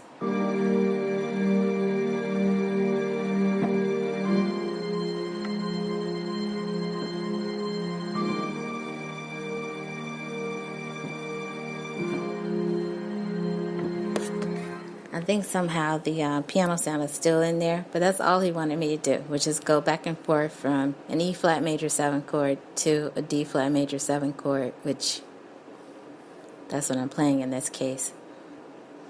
It could have been something similar to that. We may have even been in a different key, but it's just so easy to just play something as basic as that and to feel like you're making music, as long as that's a pleasing sound for you. You can just go back and forth and do what you want. So here we go. E flat major 7 chord. Going back to just my piano sound now to D flat major 7 chord to C major 7.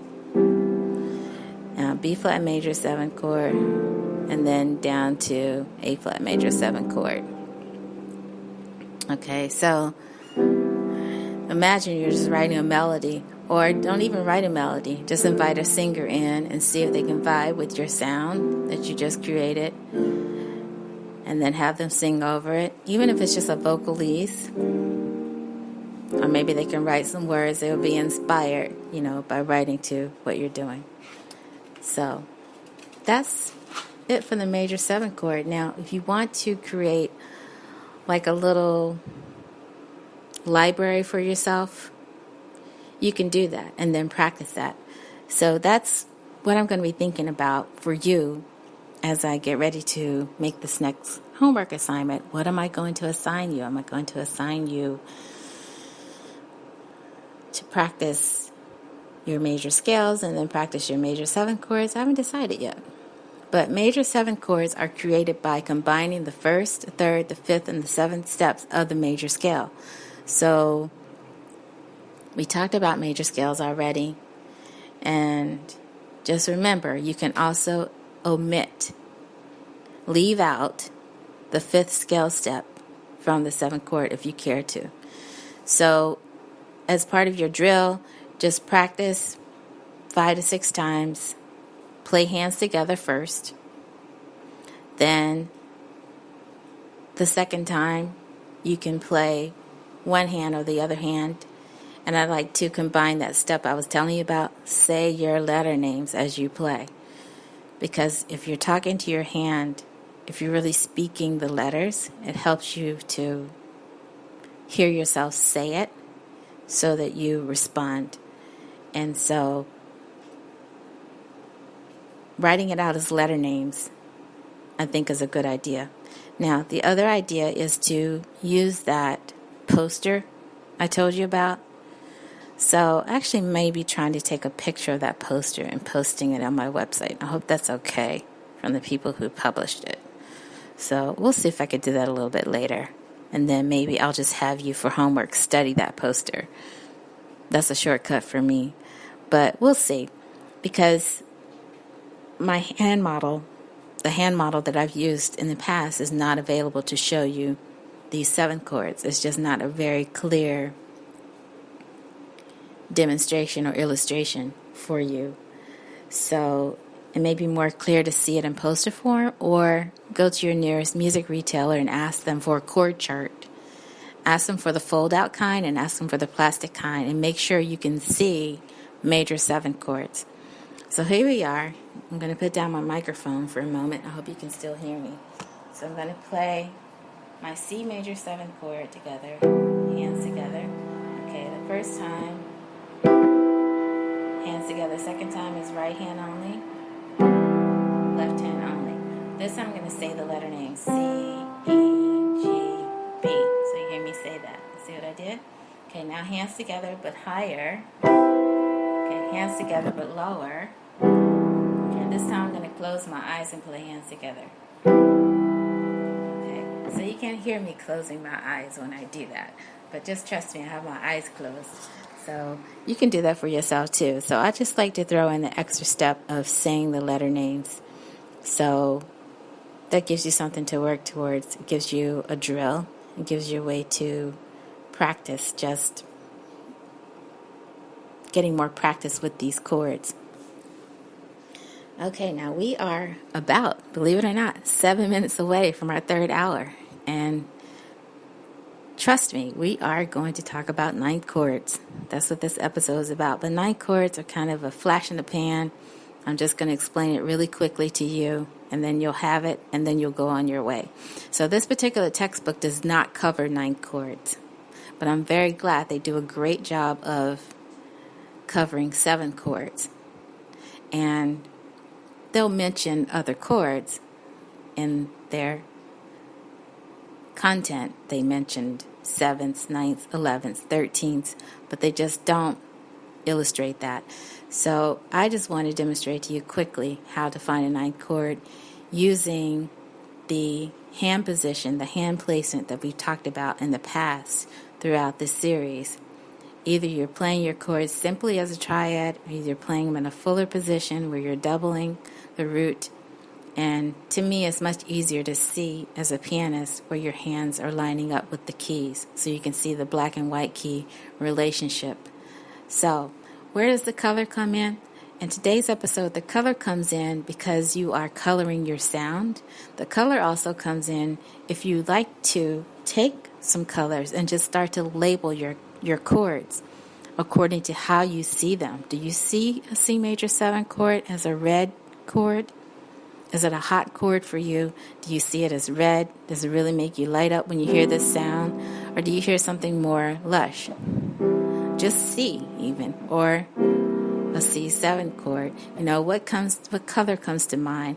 So I just challenge you with that, because I think it's a creative way, and I'm sure there are some scientific studies out there that will show you that when you play a certain chord, a certain color pops up on somebody's color wheel that they've designed, I'm sure, to go along with sound. I'll leave that to you. And in the future, just know we are going to go ahead and just assign some colors. And feel free to vary from those colors, because I think that everyone should be in charge of their own color scheme, your own color chord progression. So, C major 7 chord, we just left off with that. Now, I'm going to go from a C major 7 chord to a G major 7 chord. So let's hear what that sounds like. Hands together. Now, G major 7 chord. Okay, now, I'm going to go across the page and go from an F major 7 chord. Now I'm going to go to a B flat major 7 chord.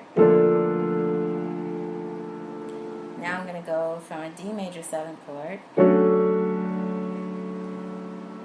up to an A major 7 chord. Now I'm going to go from an E major 7 chord to an A flat major 7 chord. Now I'm going from an E major 7 chord to a B major 7 chord. Now I'm going from a D flat major 7 chord to a G flat major 7 chord. Okay, so hopefully you got all of that. And if you have any questions about that, just let me know, because I want to be able to give you the information that you need to be successful.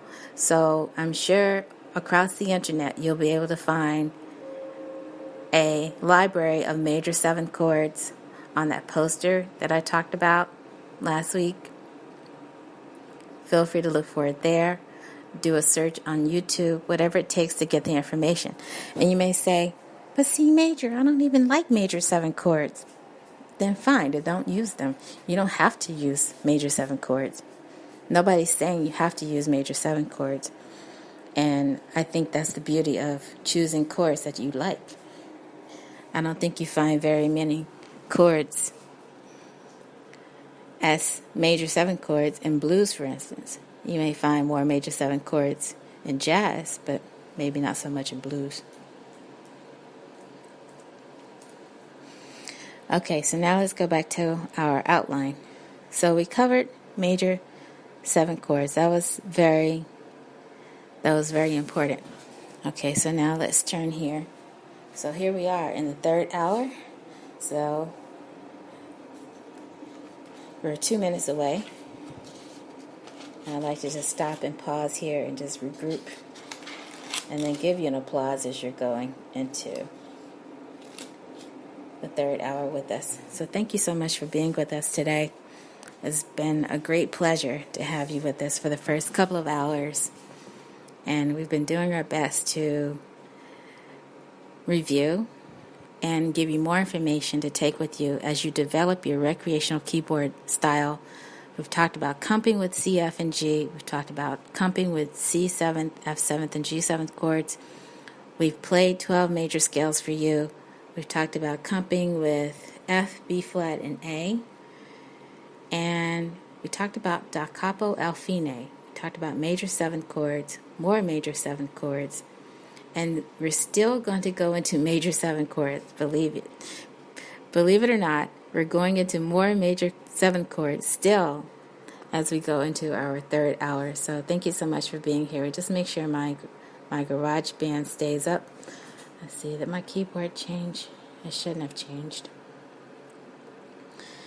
And I want to keep that same sound. I'm playing a grand piano on stage sound. So give yourselves a round of applause if you're with us here. Thank you so much for joining us today. Round of applause for you.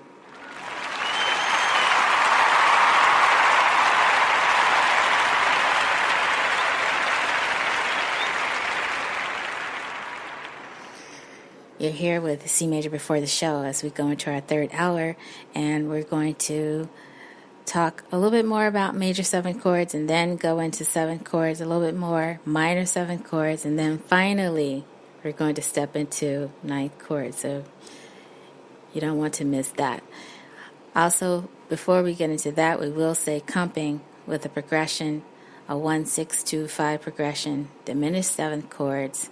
I'll talk about the chord chart for C only, because I could go into that, and that would take a long time, and then finally we'll get into our 9th chords.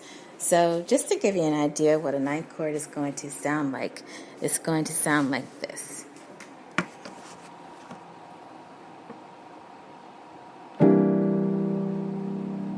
It's a very distinct sound. Okay, and that's me playing it in a full chord position. So, okay, and there are lots of ways you can use it. Okay, it's a very distinct sound. So it sounds more distinct than a 7 chord. 7 chord sounds like this. Even if I leave the root off the top. Okay, major 7 chord sounds like this. Okay, major chord, and then that's your 9th chord. Okay, so I'm going to give you a sneak preview and show you how I like to use a 9th chord within a song, but I'm just only going to play part of the song. Okay, but let's keep going with our discussion of C major 7 chords, because you can, with major 7 chords, because you can start to create right hand melody if you want to. And I wasn't really going to talk about melody much, but I kind of wanted to touch on this a little bit because of the way that it's presented. It's presented as broken chords, as arpeggios in developing your melody. So they really are hanging on to that major 7 chord sound. So this is called woodshedding, where you create a right-hand melody from major 7 chords. So the suggested practice would be to play and repeat each major 7 chord sequence very slowly, stopping between chords, rest for a moment, and get your hands set. And then play the next sequence, continuing through all of the keys. So let me say that again. Play and repeat each major 7 chord sequence very slowly, stopping between chords. Rest for a moment, and get your hands set.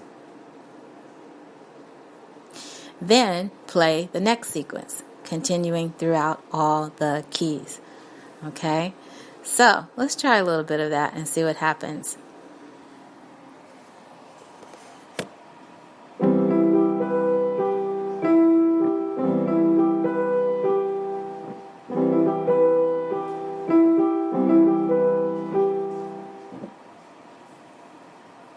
Okay.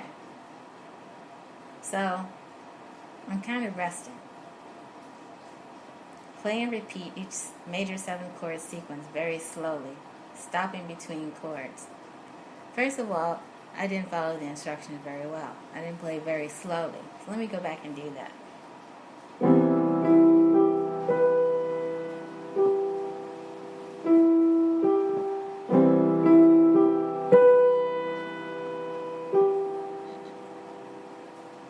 Okay, that was better. So it just feels like playing 7 chords requires a more sensitive touch, and I like using the pedal. I may even like overusing the pedal, so I'm trying to keep my foot off the pedal right now. And I hope you don't hear too much knocking and clicking from my MIDI keyboard. So what you see here in this picture is a picture of Nat King Cole, a fixture of popular music of the 1950s and 1940s. Nat King Cole played with a light, sensitive touch and was one of the first pianists to use comping in the left hand. So now, for practice step number 2, play and repeat each major 7 chord at a slightly faster tempo without stopping between the chord sequences. Increase the tempo as you become more secure. So far, we've only played the C major 7 chord in the first place. And then your next instruction would be to play with the band. So pretend you're on a gig, you're playing with the band. After playing, go back and practice individually those major 7 chord sequences that were giving you trouble. And this is called woodshedding, basically. So you use that approach with all your work. It's a term that's used among jazz and blues musicians, woodshedding. And if you're a classically trained musician, then you just use the word practicing. And so, same idea. It's still work. So to use that word work is a heavy word. So it does take work. It's not something that comes overnight, and there are no shortcuts. There are no shortcuts to playing. And you can always improve your playing. I had one young student to tell me, but I'm already good at piano. What I need to continue? Because there's always something to learn. Always something to learn. And you can always find a way to get better and better with your playing. Okay, so now I'm going to go to a D major 7 chord.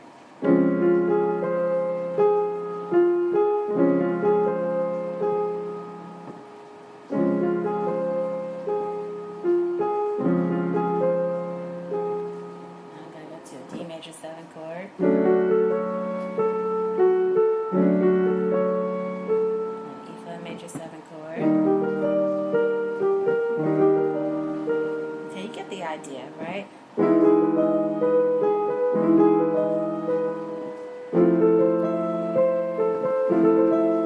What I should have done was just repeat each one twice. So you get the idea. I mean, not to, spill all the beans about what's in this textbook. And I believe this textbook is out of print now, but it is one that I like to use because I am familiar with it. So, lots of good stuff in this textbook. Now, let's see where we should go next. So, going back to our outline, we have touched on still more major seventh chords. So now let's go to seventh chords. As was explained in last week's episode, and to encourage you to listen to the sound of seventh chords and also to begin to study the music of Gershwin. Okay, so if you're putting together a library of seventh chords, you're going to see that seventh chords are created by combining the first, third, the fifth, and the flatted seventh step of the major scale. And you can also leave out the fifth. Okay, so seventh chords you heard me play last week. I played it in this form. Now today I'm just going to play it with my notes C, E, G, E flat in the right hand, same thing in the left hand. Okay, so if you're using a chord chart or some sort of chord poster, you will see that the keyboard is dotted, so you can see exactly where your hand should go. The only thing missing is that they don't show you the fingering. So I even had a student that has a chord book, so he sometimes needs help with knowing which fingers to play on which notes.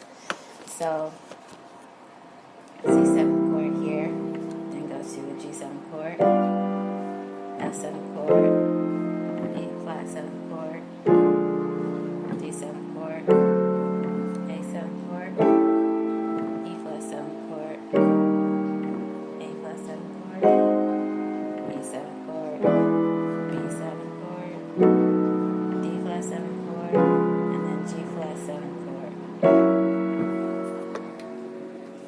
Okay, so I could have used, of course, a different order, but I just went across the pages just to see everything horizontally and just went in order like that.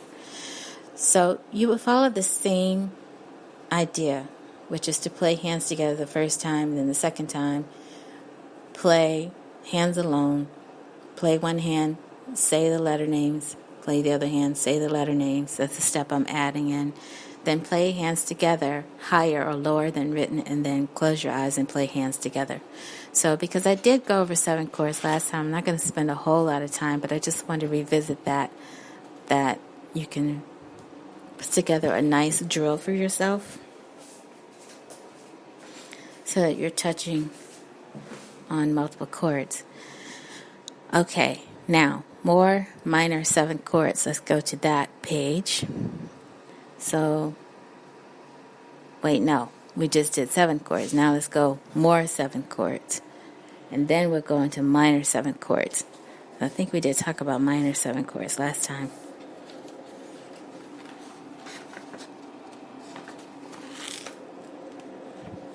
Okay, so what I like about this is that it's just encouraging you to do the same thing we did with major seventh chords, which is to create a melody from the seven chords.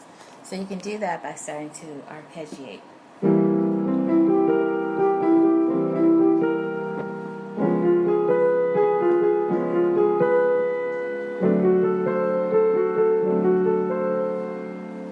And so forth.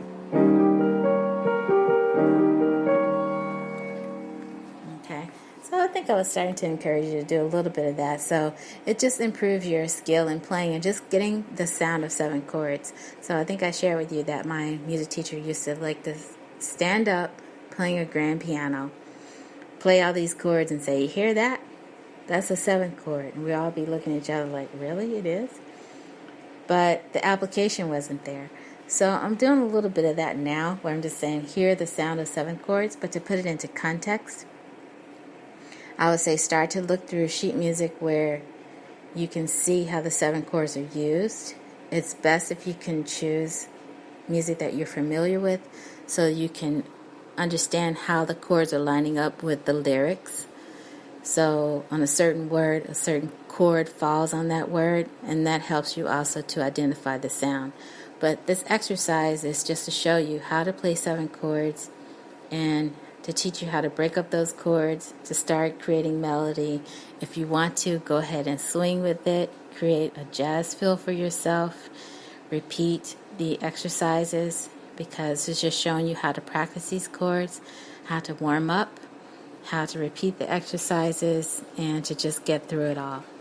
Okay, now I want to go over to minor 7 chords. So I did show you that a little bit too last week, but let's just review that really quickly.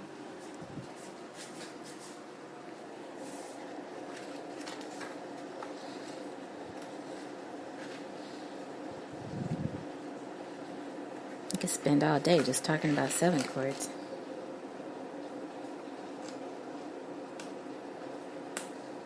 And I'm really excited for one of my students who just made the commitment to take her music making further. She just bought herself a keyboard. So I just want to give a little bit of a shout out to her. So big shout out.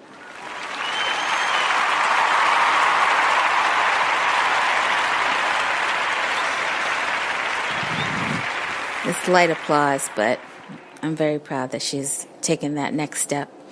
She was the one who was playing on an itty-bitty keyboard, and it's the type of keyboard that you use if you're in a choir, like an a cappella choir, and you just need somebody to give the note. But it's very hard to learn piano on something that small, so congratulations to her. Okay, now, the minor 7 chord. They describe this as a warm sound, so we have played C minor. When I think of minor chords, I automatically think of Beethoven. And then a C minor 7 chord. That's what that's called. So I have friends, again, in the music industry that are very famous, that do what they do as producers, what have you. They do it all. They definitely understand the definition of music business and what that means in proportion to their talent. And so they're always asking me to describe what it is that I'm playing, because if they like the sound of it, they want to be able to replicate that. So this is a C minor chord, and you get that by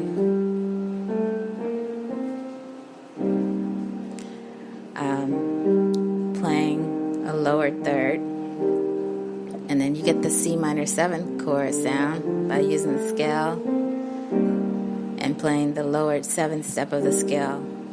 Okay, so that's the sound and the feel of a minor chord and a minor 7th chord. So you'll see it in sheet music as C lowercase m7 usually. Sometimes you may see it as C lowercase m and then lowercase I. Sometimes you may see it like that. I have another friend that plays with all types of wedding bands and dance bands, and it's just remarkable how he is able to write out a lead sheet so quickly and know the chorus to all of these songs that are out there, especially the dance songs.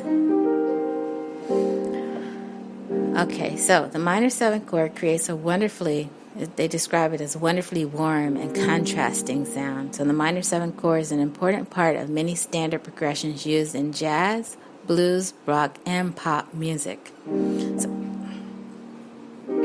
So I'm going to be going back to my other book, not today, but in the future, that talks about the history of and the politics of rock music, and see if they have anything to say about the minor 7th chords, because they really are focusing more on the politics of it all.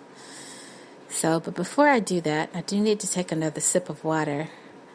So let me just get myself together here, and I'm going to play a little bit of music for you.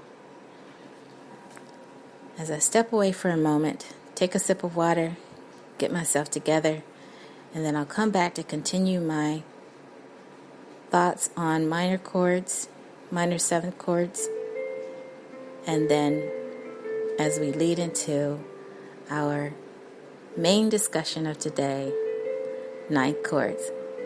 So I'll be back in a moment. Back in one moment.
Okay, I'm back. Thank you so much for tuning in. You're here with me on CMajor before the show, and I'm your host, CMajor Porter. So thank you for allowing me to take that little bit of a break there, so I can get back to our discussion of the C minor seventh chords and other minor seventh chords as we make our way up to ninth chords and explain how to put that all together. So let me just minimize this for a moment. And also let me explain to you the ambiance that we have going on here. It's nice. It's raining outside. I have a nice candle. And again, I don't like to always advertise for other advertisers, but I will say I received a very nice gift from one of my students who was really appreciative of my work with her. Her family was really appreciative, and they gave me a really nice candle. And it burns so nicely, and it smells so nicely. If you have a chance to look into this company called Molton Brown, MOLTONBROWN. I had not heard of them before. I think they're based in London. I think their distribution is done somewhere else, or maybe the manufacturing is done somewhere else and their distribution is done in London, but it makes a very nice gift. It's very nice. They also have hand creams for musicians. So I was so enthusiastic about it. I just posted a photo on my website, on my webpage as well. So it smells very lovely in here. Okay, so minor seventh chords we're talking about. And so now we're going to delve into more minor seventh chords, and then we'll talk a little bit about comping as part of a progression. Now, the reason I wanted to talk about the progression part, that was important because it popped up also in my YouTube feed that I should pay attention to someone who was talking about this progression. There was this lady that was talking about this progression, saying you could make a career out of just knowing how to play 1, 6, 2, 5, and that musicians often use this language with one another. So I wanted to go over that. I was very pleased to see my attention was called to that. Who knows why your attention gets called to something? Is it a bot? Is it a troll? Is it a person? Is it something else that picks up words in your speech that says, hey, pay attention to this? You were talking about it, so here's some more information for you. But it's interesting how it just keeps repeating in your feed. Like all of a sudden there's this video popping up saying, pay attention to how to play gospel turnarounds. And I'm like, do I really want to know that? Yeah, why not? Thank you. Thanks for showing me that. I would not have known about that if you hadn't pointed it out.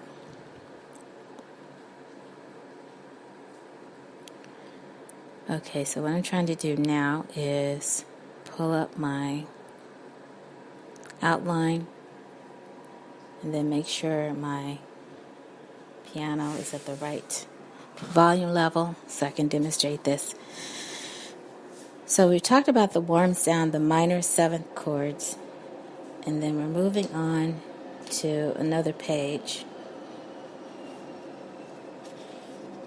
Oh, what I loved about this one, that I was saying how to use minor seventh chords in the blues progression, and then it mentions Miles Davis. Okay, so here we are, minor seventh chords in sharp keys. So again, minor seventh chords are created by combining the first, the flatted third, the fifth, and the flatted seventh steps of the major scale. So a C minor seventh chord would be spelled C, E flat, G, B flat. Okay.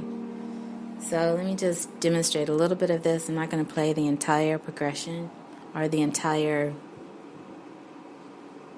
diagram. Let's say it like that. Okay, it's not a progression yet, but okay, so that's the C major seventh chord. Okay, then go to a G. Did I say C major seventh? C minor seventh chord. and then a G minor 7 chord. And then I'm going to go from there to, I'm going to go down the page and then up the page this time. So D minor 7 chord, A minor 7 chord, E minor 7 chord, B minor 7 chord. And I can almost believe that I've heard this in somebody's song that they use this order. Then F minor 7 chord. Oh, let me correct that. F minor 7 chord. Okay, so I'll stop there because it goes from F minor 7 chord to B flat minor 7 chord, E flat minor 7 chord, A flat minor 7 chord, D flat minor 7 chord, G flat minor 7 chord. So that's the thing. If you can understand where your chords are leading. There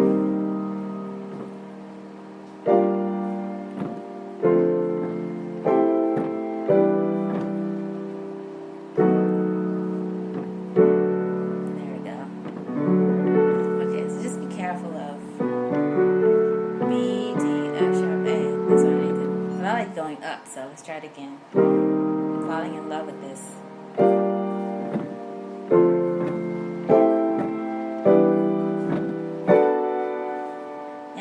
Sure, I heard a song that started off with that, and they used it as a progression. So I'm going to ask one of my friends. I have a friend that has a super ear.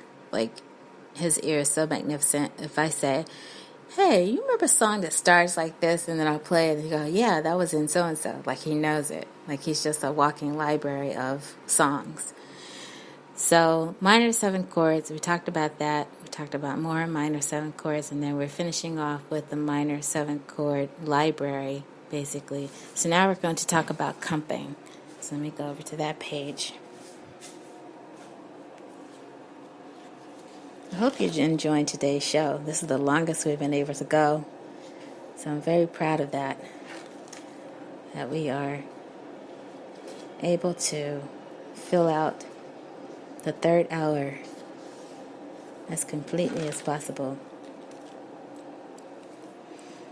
Okay, so here it is. It talks about the expanded 2-5 chord progression. So I wanted to read what it says here because it's important. It says, Duke Ellington is considered one of the greatest composers of jazz music. He composed over 1,500 compositions. Let me say that again. Duke Ellington is considered one of the greatest composers of jazz music. He composed over 1,500 compositions, including Take the A Train, Sophisticated Lady, Satin Doll, and Lush Life. Also, as an arranger, band leader, and pianist, he used many of the traditional techniques of jazz performance, such as the 2-5 progression. So write that down. He always made his music swing. You should do the same. So that's what CMajor is challenging herself to do. So bringing back that ability, or bringing up that ability to swing. So I will be attending Swing University, and actually I had attended some swing sessions, I should say, jazz sessions that took place in the very early morning with a friend of mine that played saxophone, who was also trying to learn the art of swing. So it was really interesting, but I'm going to get back to that. Okay, now we have a progression called the 1-6-2-5 progression. The I got rhythm changes. So mixing major 7th, minor 7th, and 7th chords in a standard progression. So many jazz, blues, rock, and pop tunes use the classic I got rhythm chord progression. The chord progression used in that famous Gershwin song. So the same songs you were listening to last week for your homework, you would have found these progressions in them, or this progression. So if you didn't have a chance to do last week's homework with the 7 chords, please do, because it's going to be very thrilling for you to hear how 7 chords were used in the music of Gershwin, and in particular, this Gershwin song, I Got Rhythm. This chord progression is derived by building chords on the first, the sixth, the second, and the fifth steps of the scale. So imagine you have a C major scale. Okay, so you're going to build chords on the first, okay, and then the sixth, the second, and then the fifth steps of the scale.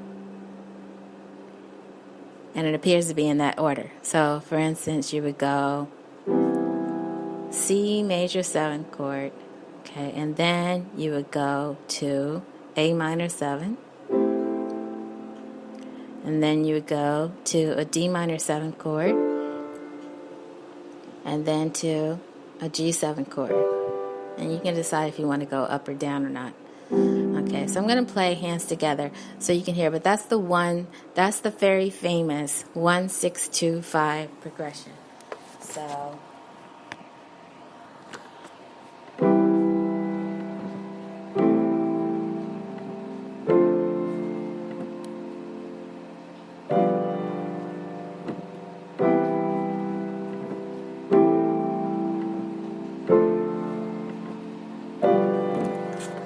what this lady was saying in the video, she says so many songwriters, so many musicians have built a career off of that. And it's so funny because I was listening to, I think it was somebody demonstrating Saving All My Love for You, and it sounds very similar to this progression. You can check that out for yourself. I don't want to spoil it for you. If you can find your own way of hearing it, which is what our professors used to encourage us to do, so you can hear it. So once you're in control of your own music making and you understand how chords work, and you're not just waiting for a feeling, and you're standing on the shoulders of great songwriters and what great composers have done, then you can just copy what they've done. Not in terms of a melody, because I think that's where copyright comes into issue, but there's nothing wrong with following a progression or building on a progression and making it your own. Okay, so a 1-6-2-5 progression is a good example of how major seventh, and minor chords are combined to create a great sound. So I'm going to try to play the example that's here. So it's a combination of half notes, combination of quarter notes and eighth notes, and then you have a fermata at the end, but for the last time only. So here we go.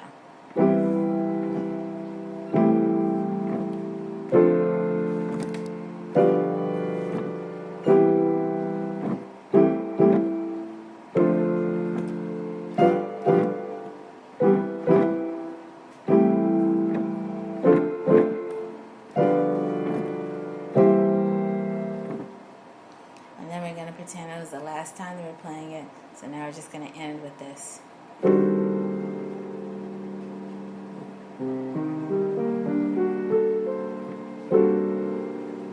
Okay, it sounds very mysterious. So basically they show you how to play this on the gig. So this one example says, on this gig the keyboard comps while the brass and rhythm sections play out the lead line. Repeat this chart 3 times, and then they give you the way that it ends as well. So here's an asterisk here saying that jazz term for chords within a progression. So what are they referring to?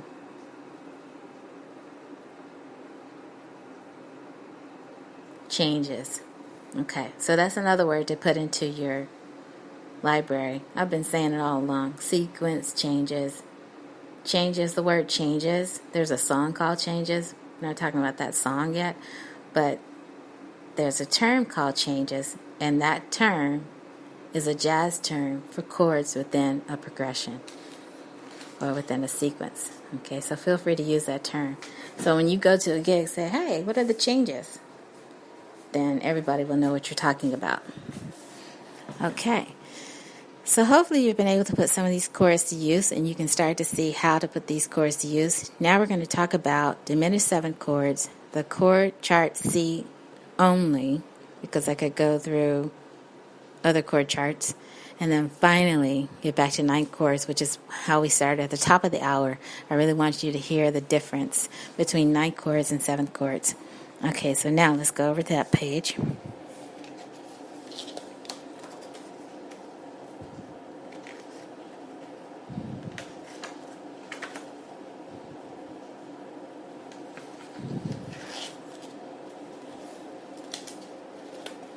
Okay, so the diminished seventh chord, this is exciting. They call it the traveling chord. The traveling chord, the diminished seventh chord. I like to think of it as a chord that sounds like a train. So the diminished seventh chord is created by adding a lowered third, a lowered fifth, and a twice lowered seventh step of the scale to a given chord. So imagine your chord is C. Okay, so here you're going to go, thinking in terms of your scale. Okay.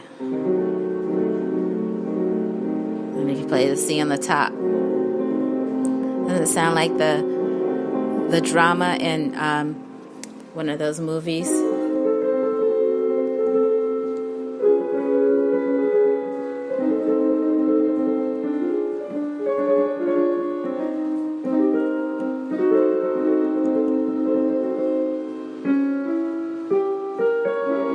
we go. It's not like the drama's increasing where the person is in trouble on the train tracks. And so it can also sound like a train. It sounds very serious. And you know, Beethoven used this chord a lot in his writing. Diminished seventh chord. Very thick texture. Okay. Sorry, I'm getting carried away with playing the diminished seventh chord. I like the sound of it. So it does sound like it's taking you somewhere. The sound and feel of the diminished seventh chord. And you would see it as a C, a capital C, with a little bitty circle at the top. That's the diminished sound. That's the diminished sign. So if it's half diminished, you'll have a slash through that sign, through that symbol. Okay, so you see the little tiny circle like an exponent, like in math, and then you'll see the 7 beside that. So the diminished 7 chord, a C diminished 7, creates a feeling of movement or traveling from one chord to another. So that question of where is the music going, that's an important question.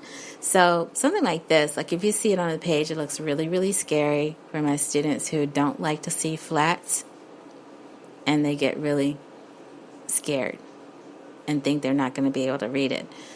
But for students that are looking at a chord chart, you're going to see a dot on a C, a black dot. Then you'll see a white dot on an E flat, a white dot on a G flat, and then a black dot on an A. And that's what it is. Okay? So I'll just play the C diminished 7 chord again. So it has a very distinct sound. There's no way to mistake that sound. So you'll know it when you hear it. That's a diminished 7 chord. Okay, so practice playing your diminished 7 chords. I may end up putting this on the classroom page for homework. Still haven't decided yet. Still deciding what to do on that. Okay. So we just went over diminished 7 chords, and now I'm just going to go over the chord chart, and then finally I'm going to end today's episode with the 9th chord. And so I just want to say too that I do mean to include a discussion of women composers and arrangers, pianists, in our discussion over here at CMajor before the show. So just look forward to that. I am reserving my discussion at length for the CMajor radio show. So you're going to hear me talk about pianist, composer, and arranger Mary Lou Williams, for instance. She was a child prodigy, and she gave us so much in terms of her extraordinary piano skills, her composition skills, her skills as a band leader. So even though the CMajor radio show is more dedicated to music literacy and talking about music from the Western tradition, we are going to mix in American music and talk about women composers, band leaders, because in order to write music, they really had to understand the ways to mix together all the elements of music that we talk about over at the CMajor radio show. So just know that's going to be coming up. And I may even devote a whole episode or a series to women composers over there. Okay, so now let's get to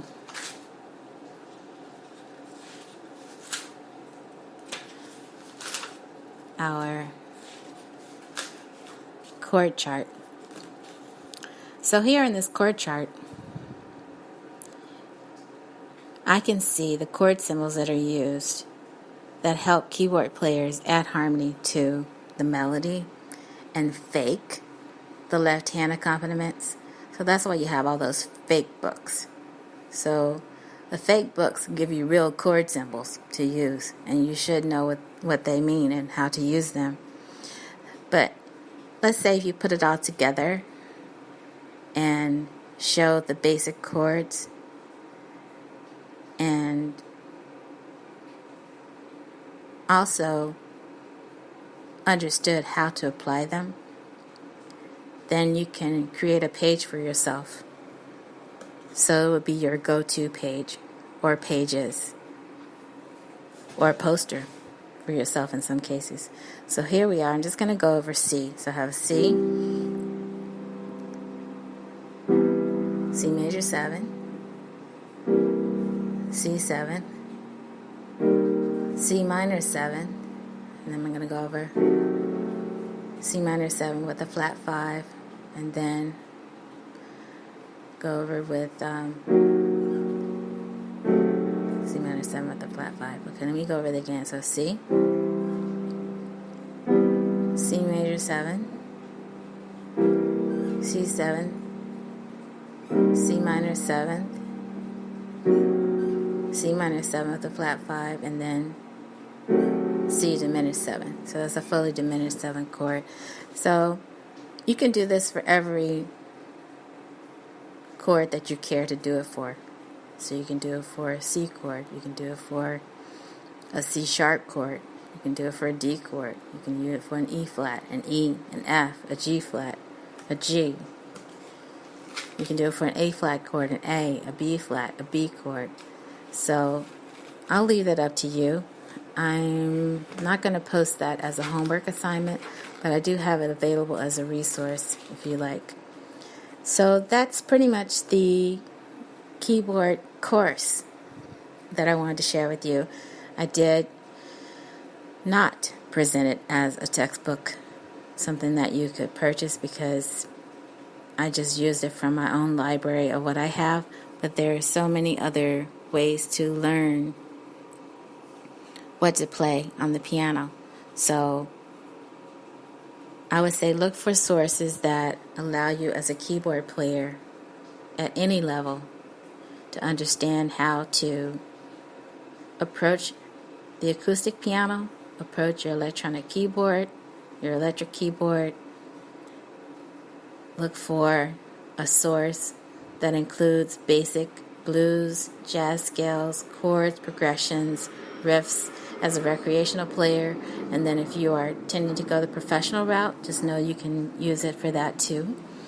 You can also play in other styles. So we didn't really go into Latin styles. We didn't really go into boogie, pop bap. We didn't go that much into pop ballad. But we did touch on rock a little bit. And we didn't really go much into improvisation. But just know that that's all available to you. Okay, so what I'd like to do now is to show you how I like to play my ninth chords And I like to play them in a full position. So this is my C major chord in full position. C minor. Go back to C and then 7. And then I could do C major 7 chord. Okay. I'm not going to go with the minor chord with the flat 5 or the diminished 7 chord. I'm not going to do that. I'm just going to go straight to 9 chord.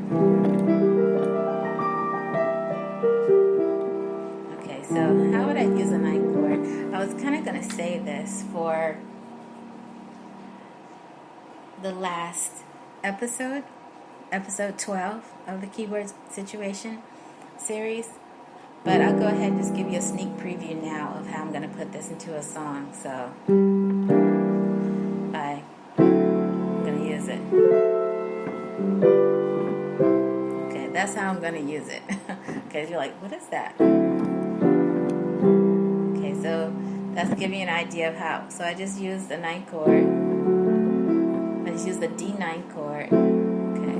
Alright, and then I used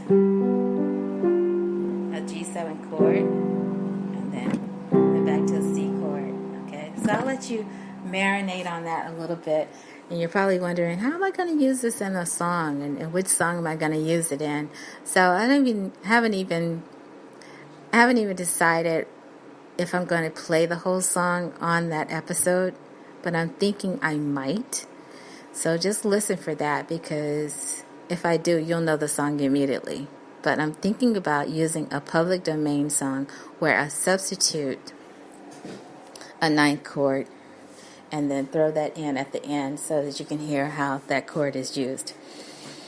So thank you so much for being with me today. I'm so glad we were able to be here for this long. Oh my goodness, give yourselves a round of applause.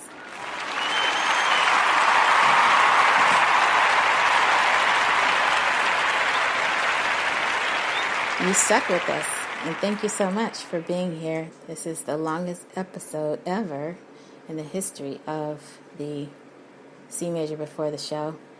And what I'm trying to do now is see if I can get to my notes. So here we go. So as we round out today's show, let me just go ahead and start my music back up. And then I'm just going to talk to you for a bit, and then I'm going to say goodbye and wish you a very good day. So thank you so much for joining me today. It's been a great pleasure to be with you here on C Major Before the Show. I'm C Major Porter, and I just want to invite you to join us next week right here on C Major Before the Show. And please join us. You're invited to join us tomorrow over at the C Major Radio Show. We'll be talking about half steps, whole steps, and the scale of C major. So you may be accustomed to using the word semitones, but we're going to say half steps, whole steps, and the scale of C major. And that's tomorrow at 11 a.m. Eastern Time on the C Major Radio Show over at Blog Talk Radio. So hope to see you over there. And then see you back here next week at C Major Before the Show. We're counting down to the last 3 shows in the Playing by Chords and by Color series. That's in the Keyboard Situation series. The last 3 shows in the Playing by Chords and by Color in the Keyboard Situation series. So it's going to be episode 10 next week. We'll cover diminished, we'll cover augmented chords, and I hope to see you then. So have a great day, everybody, and remember to make music, and I'll see you soon. Take care.